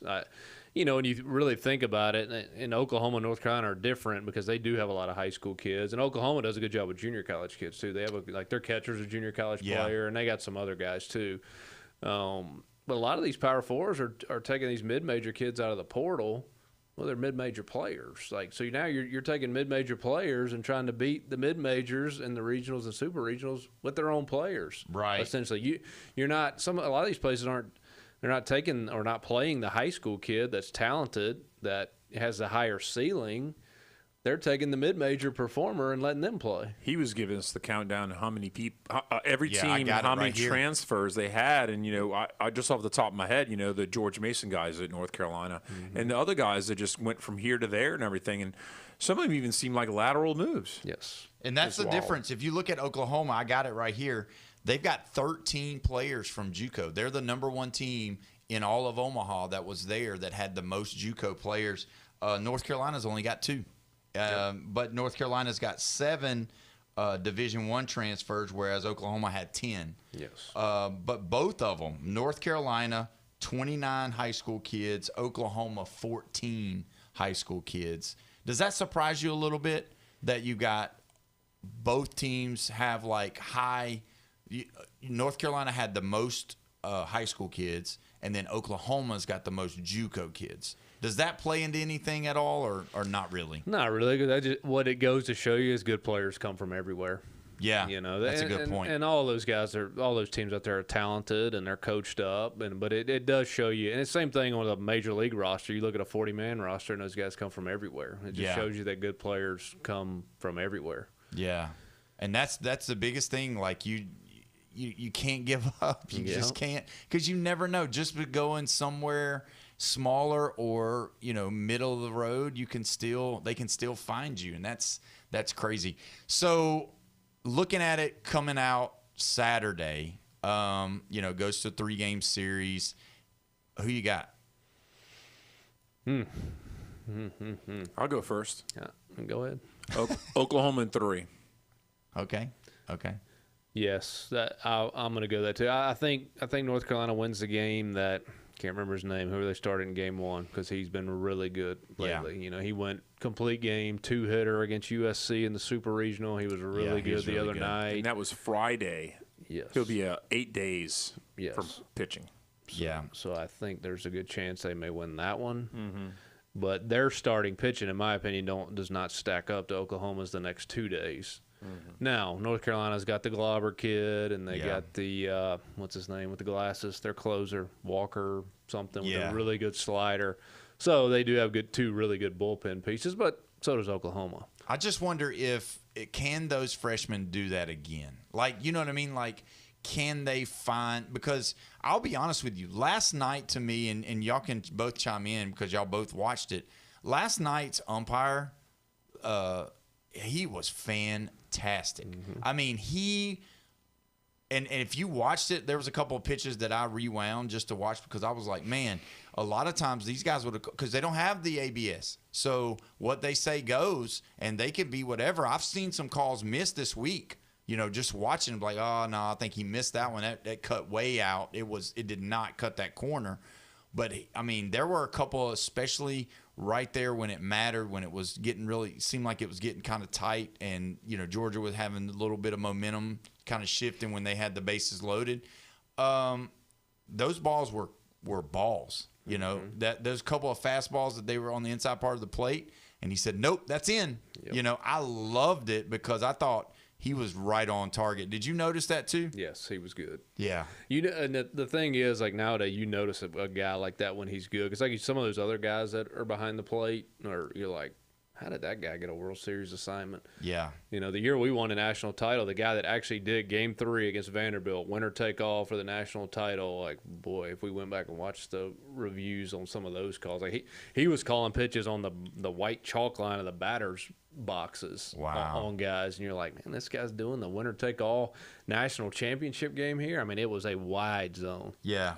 Well, I'll tell you this. Obviously I umpire a little bit, but my son had his only strikeout in the World Series, and it was in the other batter's box because the game changer now that you have. Mm-hmm. I was able to look at it, and after the game, my son, he was upset about it because that's one thing we kind of pride ourselves on is he don't strike out. Right. We put the ball in play, but I showed it to him. I was like, hey, you're fine because that was a ball, and who cares if they call it a strike? It doesn't matter. And number one, but number two, that was a ball. And it's just like, even at the higher levels, they missed the calls, so much so they had to get ABS for the top. So I just thought that was crazy, though. Have you ever been thrown out of a game at Gulf Coast? No, I have not. I have what? Not. I have not. So are you more mild-mannered about it? I mean, I just kind of know the line, know how to toe the line when I'm going to argue. Here's the thing so I call our pitches, too. Like, so if I'm ejected, who's calling our pitches? Yeah, so you got to be smart. And honestly, at our level, like if you get ejected, there's a letter. It goes to your president. There's a letter. It goes to the NJCA office, and it's like kind of like a tattletale thing. But like it's when your president gets it, it's not a good look. Like why is my baseball coach getting ejected for language or whatever it is? It's not a good look. So I'll take it up to the line where I'll get a warning if I need to. But I try not, and I haven't gotten ejected. Up until this year, you used to be suspended for a game. So you had to miss the game you were ejected from plus the next game. They changed that this year for the head coach where you just have to miss the game or miss the rest of the game you were ejected from. But like I said, it's really not worth it, especially when you're calling pitches and running the offense and giving signs. I feel like I kind of need to be there. Yeah. Do y'all think that the major league umpires, they get tossed too quick? Do they not give them the opportunity to just disagree and kind of get it out? Do you feel like sometimes those guys take it too personal and throw them out too quick? Because I do. I think so. Yes, sometimes, and sometimes you don't know what exactly is said. A lot of times you can read lips, but sometimes the language that's used by the coaches that's why the trigger's so quick because you can't say that. Yeah, it's the approach, and you can't be insulting. Yeah, right? It's a professional atmosphere, supposedly. Yeah. Well, I was going to say this, all right, and I know you guys, after listening to me for a while, you probably understand this. I don't cuss. That's just one thing I just don't. All right, but I think I would get thrown out of games if I was a coach in college for sure. Yeah. Like, because I will tell you this, Coach.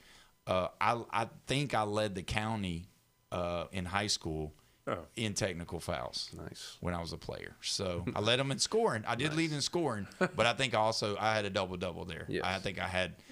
Enough so that the principal called me into the office and said, hey, let's stop getting technical fouls. Yeah.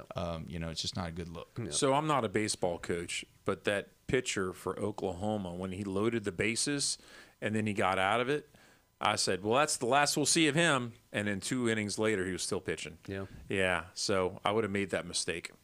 Yeah, and pulled that pitcher. Well, you coach long enough, and you've coached that group of players long enough. You know if that guy's capable of going back out there or not. Yeah, it did not look good for a bit there. Yeah, I was thinking about it. I was just like, man, is he coming back or not? But either way, we're going to go ahead and take our next break. When we come back, we've got to talk about the Knicks. And there's some big news coming out of baseball that you don't want to miss. So glad we got Coach Tyler Younger here. He's going to help us understand it, unravel it all. You're listening to the Sports Blitz with Paul Wilson right here, 104.3 ESPN, Northwest Florida.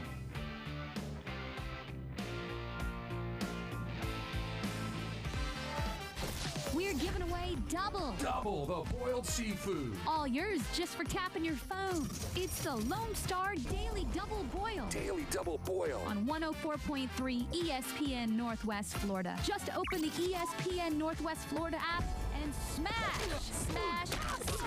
that enter contest button.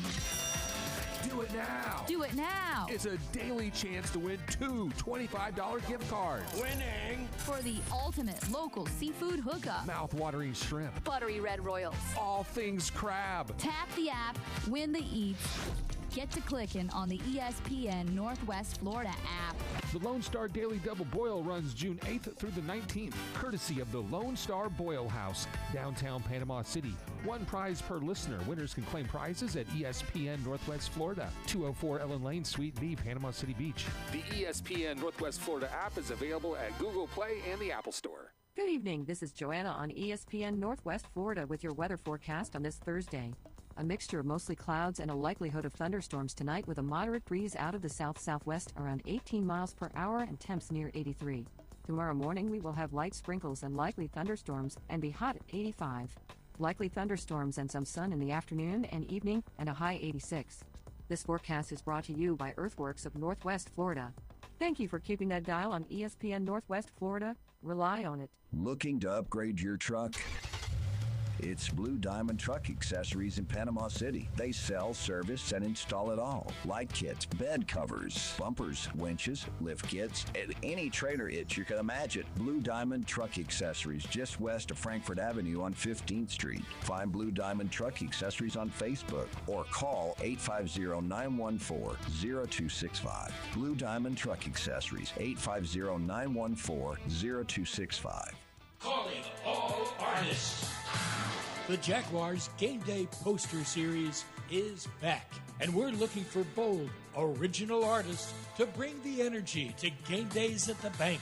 Submit your portfolio for a chance to showcase your talent and design a limited edition Jaguars Game Day poster. Don't miss out. Be part of Duval Designs by visiting jaguars.com/Duval Designs. ESPN Northwest Florida advertisers get results. Hi, this is Todd from PCB Hobby on Back Beach. Advertising with ESPN Northwest Florida has been a wonderful experience. Their staff is very knowledgeable and friendly. If you want to talk with customers like you never thought possible, reach out to the team at ESPN Northwest Florida, 850-215-4468. Get results for your business. Call ESPN Northwest Florida, 850-215-4468. Local roots global reach. Stroking it from three. The Sports Blitz never stops. And Paul Wilson has the mic. The only way an LSU player can win the Heisman is they come from another team. 104.3 ESPN Northwest Florida.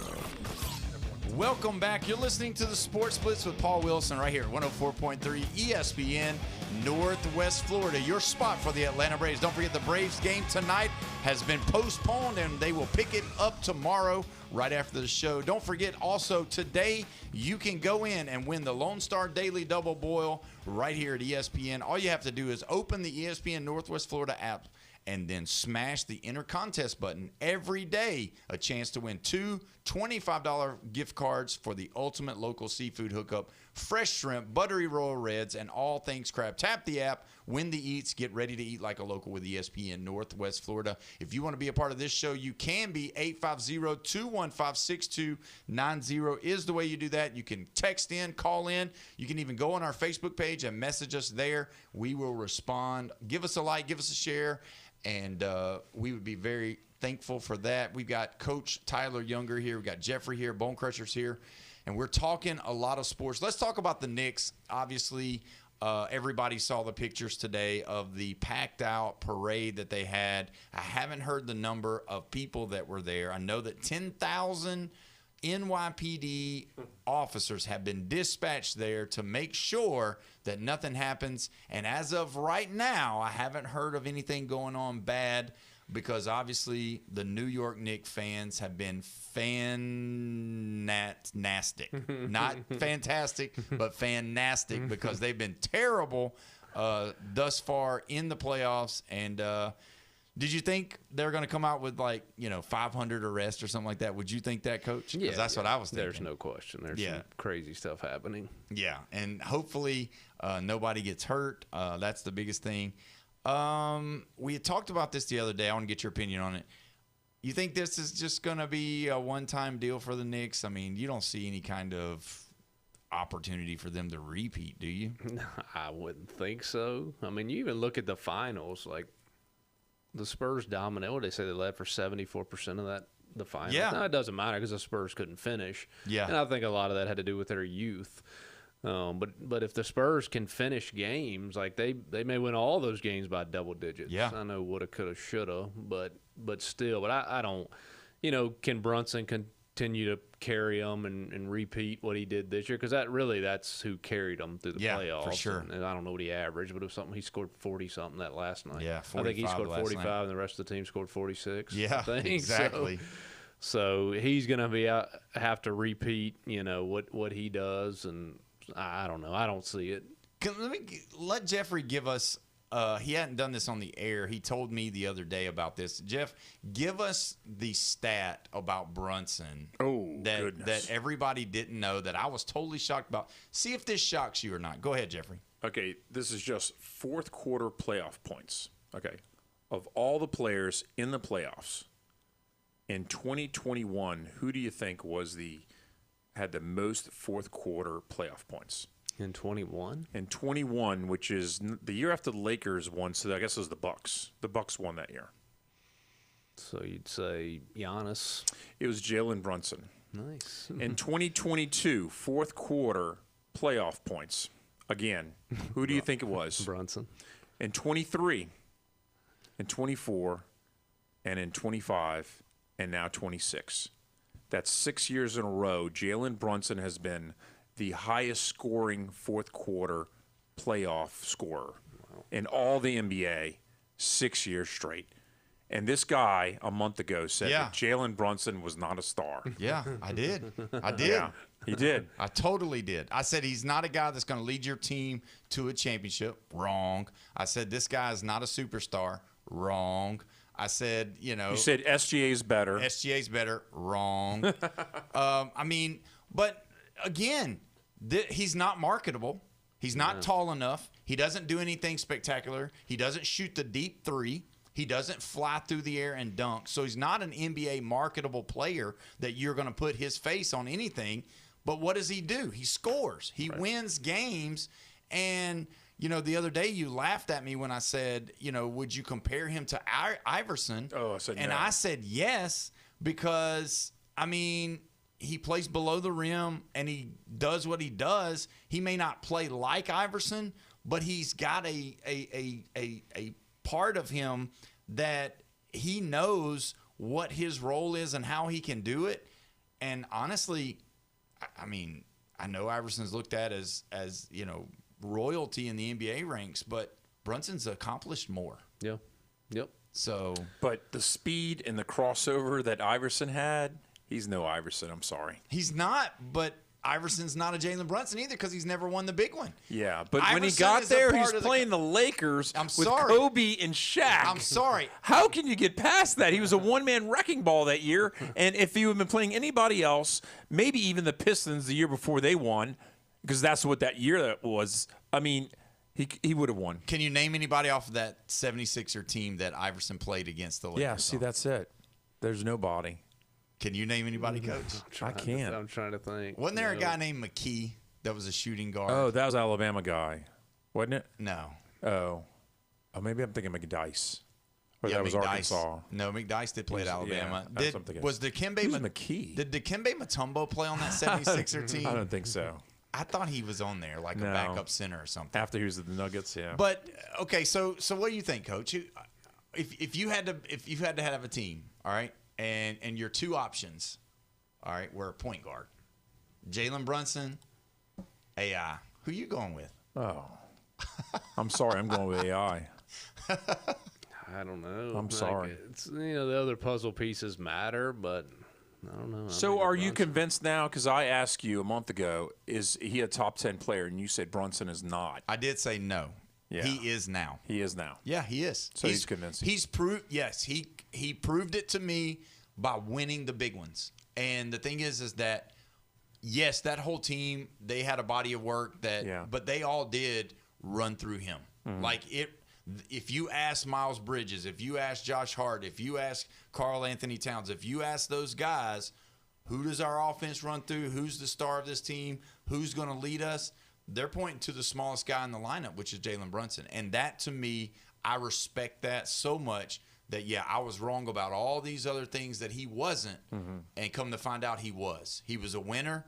And, again, if I had to start a team and my only two options was AI or Jalen Brunson, I'm going with Brunson. Now, I'll tell you where I was wrong, though. Obviously, I was wrong. I didn't think it'd be done in 5 games and the Knicks would win because I thought it was going to go longer and I thought it'd be more competitive.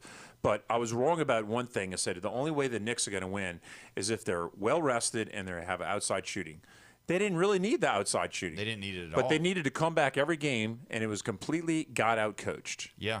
Because instead of, doing what a normal coach would do, they went straight at Wemby and either made him come out or go in, or they manipulated Wemby, and they made it all focused on Wemby, and they took everybody out of the game. They made Wemby do stuff that he wasn't normally going to do because they came right at him because nobody else comes right at him. Are you in the camp of Wemby's going to be back, or are you in the camp of it's so hard to get there? And you got OKC just lurking still. I think he's back. He's like a cheat code. He is an alien. Back. Yes, yeah. I think he's back. I wonder if they are able to take that and move to the next step. Because like you said, see, that's what a lot of people aren't talking about because obviously they're giving the Knicks their celebration. They're giving them their treasure, whatever. But if you look at it, the San Antonio Spurs dominated the New York Knicks all the way through all 3 quarters of almost every game. They were up just about every time, halfway through the third, every single game, by sometimes by a large margin, which means 29 double digits a lot 16. of times. Yeah, and it's just they had a will to win that the Spurs just did not close it out. Was it the fact that they didn't close it out, or was it the Knicks that they just refused to lose? And for me, I know the Knicks are great as far as they were just, seemingly destined to do this. I'm just going to say it, though. I think that the Spurs gave it away. I think the Spurs lost the game more than the Knicks just went out there and outplayed them and won it. Because there were a lot of shooting that they just shot the ball so quick, 2, 3, 4, 5 times down the floor. And I'm not just talking about the 29-point game. They did that in game 1. I mean, it was a constant theme that they were doing in the fourth quarter the whole series that they did not do in the series before to OKC or even the series before against the Nuggets. I just couldn't believe it. I said that they wouldn't go back, and I know how freakish Wemby is, but with this coach, they're not going to get back to the he's talking real heavy on the coach. Well, the night they were up by 29, they shot 8 straight threes when they were up 29. So at some point, hit the timeout. Hey, boys, chill out with this. Like, we have the alien, we have the freak. Maybe let's get it to him and he can do some stuff in the paint. But we're up 29. We can't just be jacking threes. That same game, when the guy, I think it was OG, came and tipped the ball in, those guys coming out of the timeout, I don't know if the Knicks gave them a different look that they weren't expecting, but, like, those Spurs guys are just – they're looking at each other. They're looking at the coach. Like, they don't know who they're supposed to guard. Yeah. And then the Knicks drew Wemby out. Like you're saying, they're making him move all over the place. Brunson draws him out to the three-point line, so you get him away from the rim. Brunson shoots it, misses, and then nobody boxes anybody out. Yep. Here's OG running through the lane and just tips it in. But I saw a guy do a breakdown of it before the play happened. They were all confused as to who was supposed to be guarding who, and as you can see, the shot went up, and Wemby's out at the three-point line, and everybody's just watching it. Because they had watched this before. Because Brunson has been so effective, everybody's just like, oh, no, he's going to hit it. And when he didn't, it's like, oh, he didn't. And then all of a sudden, boom, OG's right there. So yesterday we had made the remarks, or I had made the remarks, that the New York Knicks had actually turned down President Trump's invitation to come to the White House. Come to find out, James Dolan said, no, we are going to the White House. So the Knicks are going to go to the White House, and I think they should. Are you in agreement with that? I don't care who the president is or what you think from a political standpoint. Like, the president of the United States invites you to something, and you have the opportunity to be around that person for the day, and they're inviting you to the White House to feed you and take care of you and celebrate you winning the championship. I don't care what your political views are. I think you do it. My brother's a Republican, and the most important person he's ever shook hands with was Bill Clinton. No doubt. And it's still a president. Right. And that's the deal. Yeah. I mean, like, how many, and obviously we live in a different time, social media time, and with Trump doing all his rallies and all that. So a lot of people have been there and seen him, whereas they didn't really do those as much. Reagan, or I ain't even going to go to the presidents that you've been alive at. So I mean, Abraham Lincoln, all that. Hey, Lincoln didn't do that when you were younger, did he, Jeff? No. Either way, let's look at something I want everybody to concentrate on. It's the summertime. As you see today, the wind is blowing, the rain is falling, and it is a terrible day to be outside. There is a remedy for all of this. It's called DuPlay, 287 Aberdeen Parkway in beautiful Panama City. It is a designed place for kids, for families to have fun, movement, and skill buildings. Kids can explore the active playgrounds while athletes and teams can go into the turf fields, the basketball courts, the volleyball courts. All of the gym equipment's right there. You can go train. You can do all of those things. They have monthly subscriptions. Now, also something cool that's going on is that they have camps for the whole week. It's $100 for your kid to go 2.5 hours every day, Monday through Friday, and it's all inclusive, all inside. You don't have to worry about the heat. You don't have to worry about the rain. It's right there at DuPlay, 287 Aberdeen Parkway. You can go online, duplayonline.com, or you can go to their Facebook page, DuPlay, and you can go in there and get your kids signed up for some actual fun. If you don't like sports, that's fine. They've got STEM camps as well, but basketball, volleyball, flag football, and even strength and conditioning or agility, all of that stuff's going on. So go see them at 287 Aberdeen Parkway in Panama City. You'll be glad that you did. When we come back, we're going to finish off some of this talk about baseball, football maybe, and all of the above. You're listening to the Sports Blitz with Paul Wilson right here, 104.3 ESPN, Northwest Florida.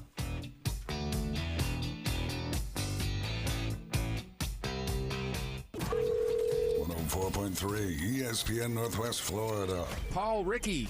Yes. Real local winners. Where do the locals go to crush boiled seafood in Panama City? Lone Star Boil House. Oh, yes. Crawfish, shrimp, you got it. You did it, bro. You won the Lone Star Daily Double Boil just for listening to ESPN Northwest Florida on the app. Yes, thank you so much. Keep listening to Win on the Gulf Coast. 104.3 ESPN Northwest Florida.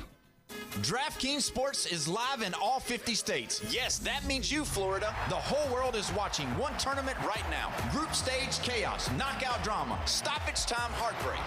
The DraftKings Sports app is now live in Florida. So whether you're catching the early kickoff before work or the late match at the bar, you're in on every minute, every match, every moment, all in one app. Right here in Florida, the world's biggest stage is in the palm of your hand. New DraftKings customers sign up now with code NWFlorida. Spend $5 to get $200 in total rewards. That's code NWFlorida in partnership with DraftKings. The crown is yours. Event trading offered by DraftKings Predictions, a CFTC registered introducing broker. Trading involves risk of loss. Market availability varies. Eligibility restrictions apply. $50 every 7 days via click-to-claim issued in non-withdrawable prediction dollars that expire in 1 year. Ends June 28. Terms dkng.co/predictions promo.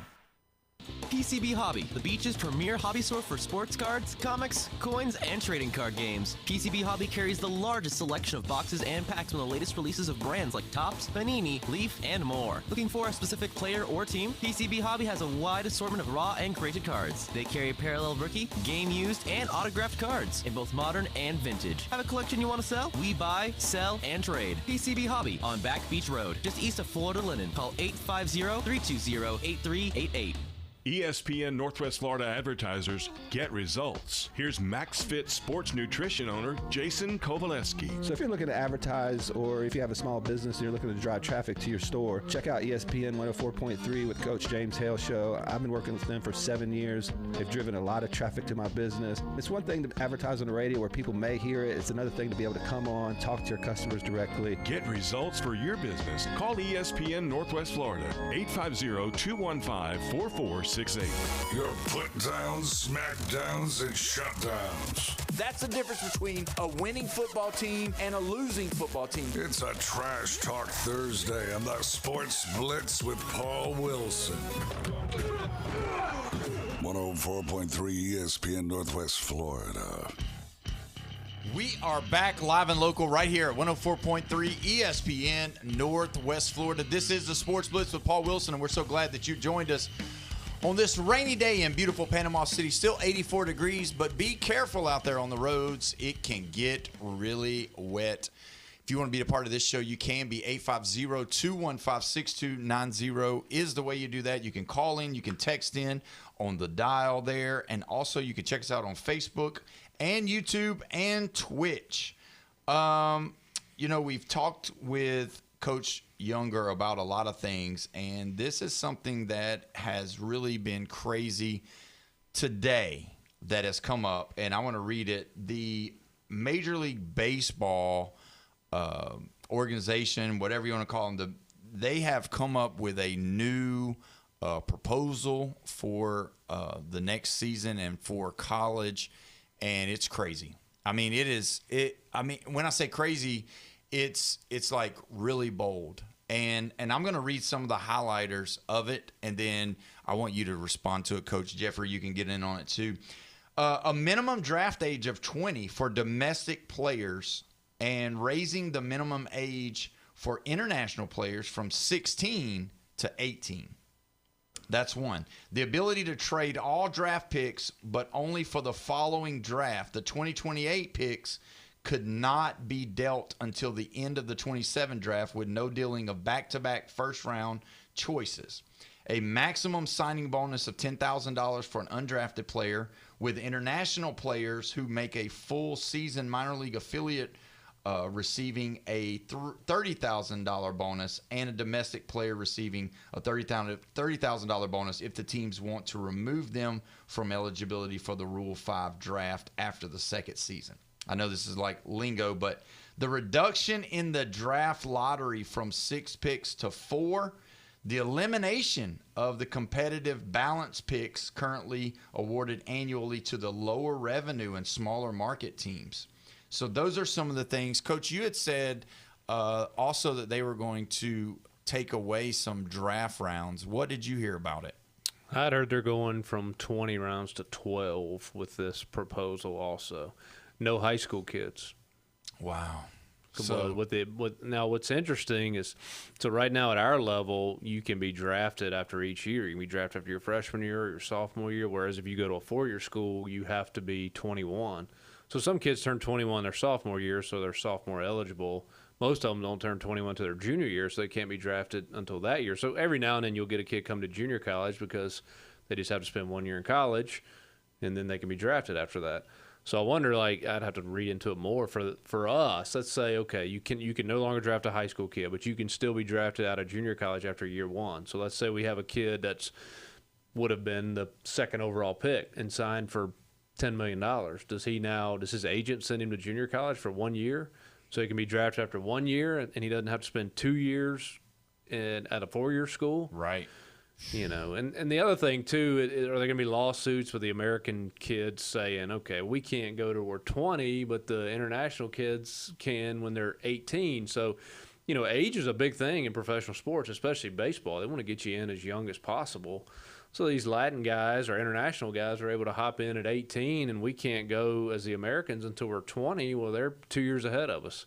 That's crazy. That's discrimination against Americans. Yeah, I mean, come on. It's our sport. You said yesterday you bleed red, white, and blue. That's right, I do. Yeah. Yeah. So I don't believe in this. Age is 1 year, okay. 2 years, ridiculous. Yeah. I'm totally against it, Paul. Yeah, I can't believe that, you know, that they're doing a, you know, I think ages should be together. What do you think the reason is behind it? Because now it seems like, okay, so yesterday we had discussed about all of these pro sports getting involved into backing this Congress bill to get the NCAA some kind of parameters to get this NIL thing, transfer, all that stuff that we do need fixing under control, or some type of laws or something that will be from the higher ups to be able to get something situated.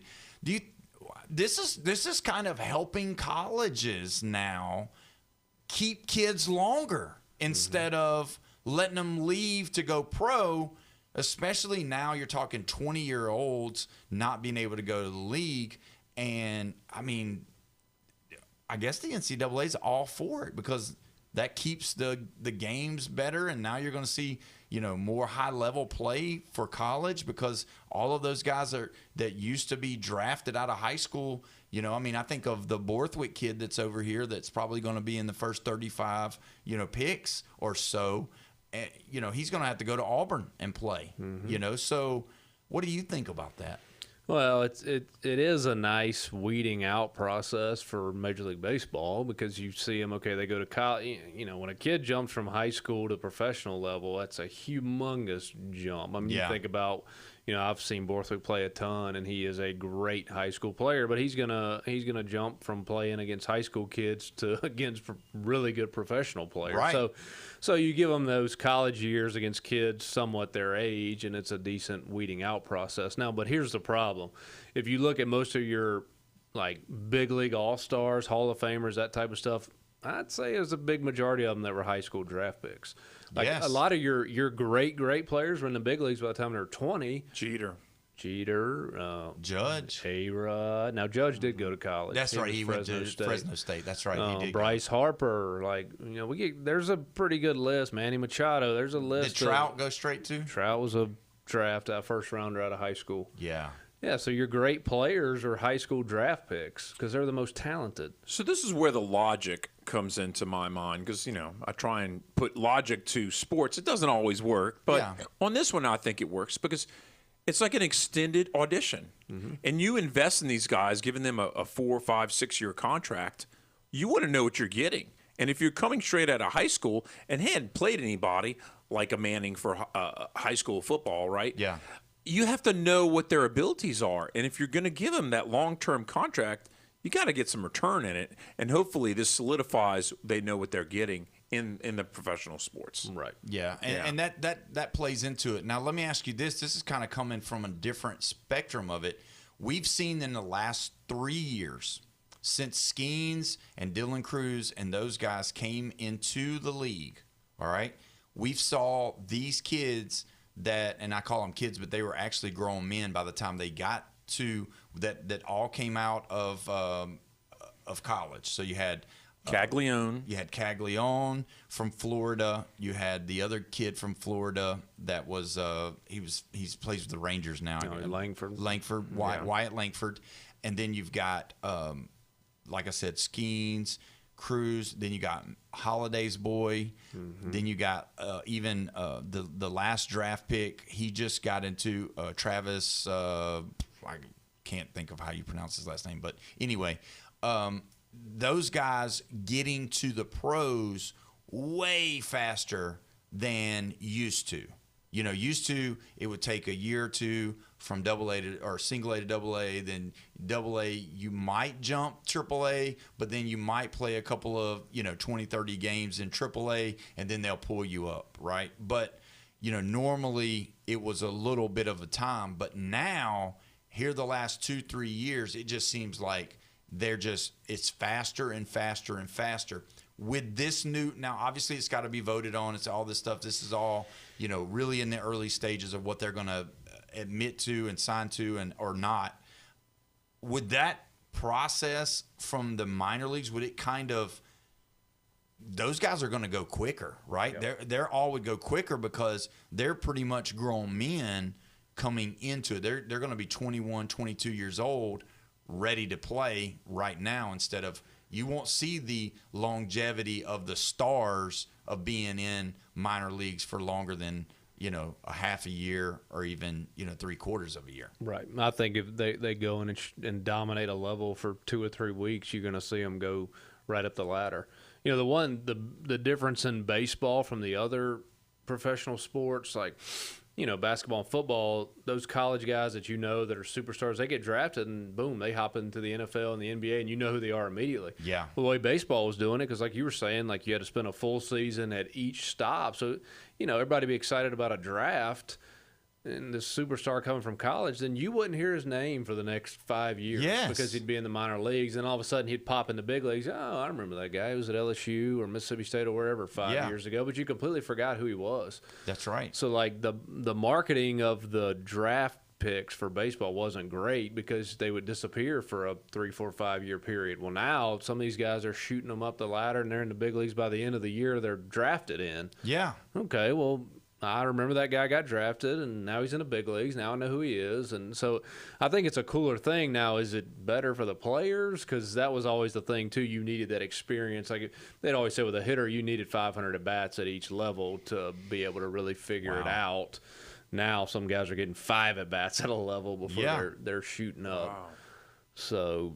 And I guess it goes into the money side of it, is that they feel like they need a return on their investment because obviously they don't want to sign them to these max big contracts that are just like, and I say max meaning, multi-year contracts, because, you never know when somebody's going to, fall off and not be good anymore, because we've seen several players that way or get injured with pitchers, all of that kind of stuff. So you're definitely your pitchers, you're probably going to see them just shoot up, because they're not going to want to use that tread on that arm for those lower levels of baseball. So how confident do you think a lot of this will go through and actually become the law of the land? Well, it's going to get interesting, because what's going to get tiresome for them all is the salary cap, salary floor. Yeah, that's true. Well, thanks so much, guys, for listening. We're out of time. We will be back tomorrow. You've been listening to the Sports Blitz with Paul Wilson right here at 104.3 ESPN Northwest Florida. See you tomorrow, guys.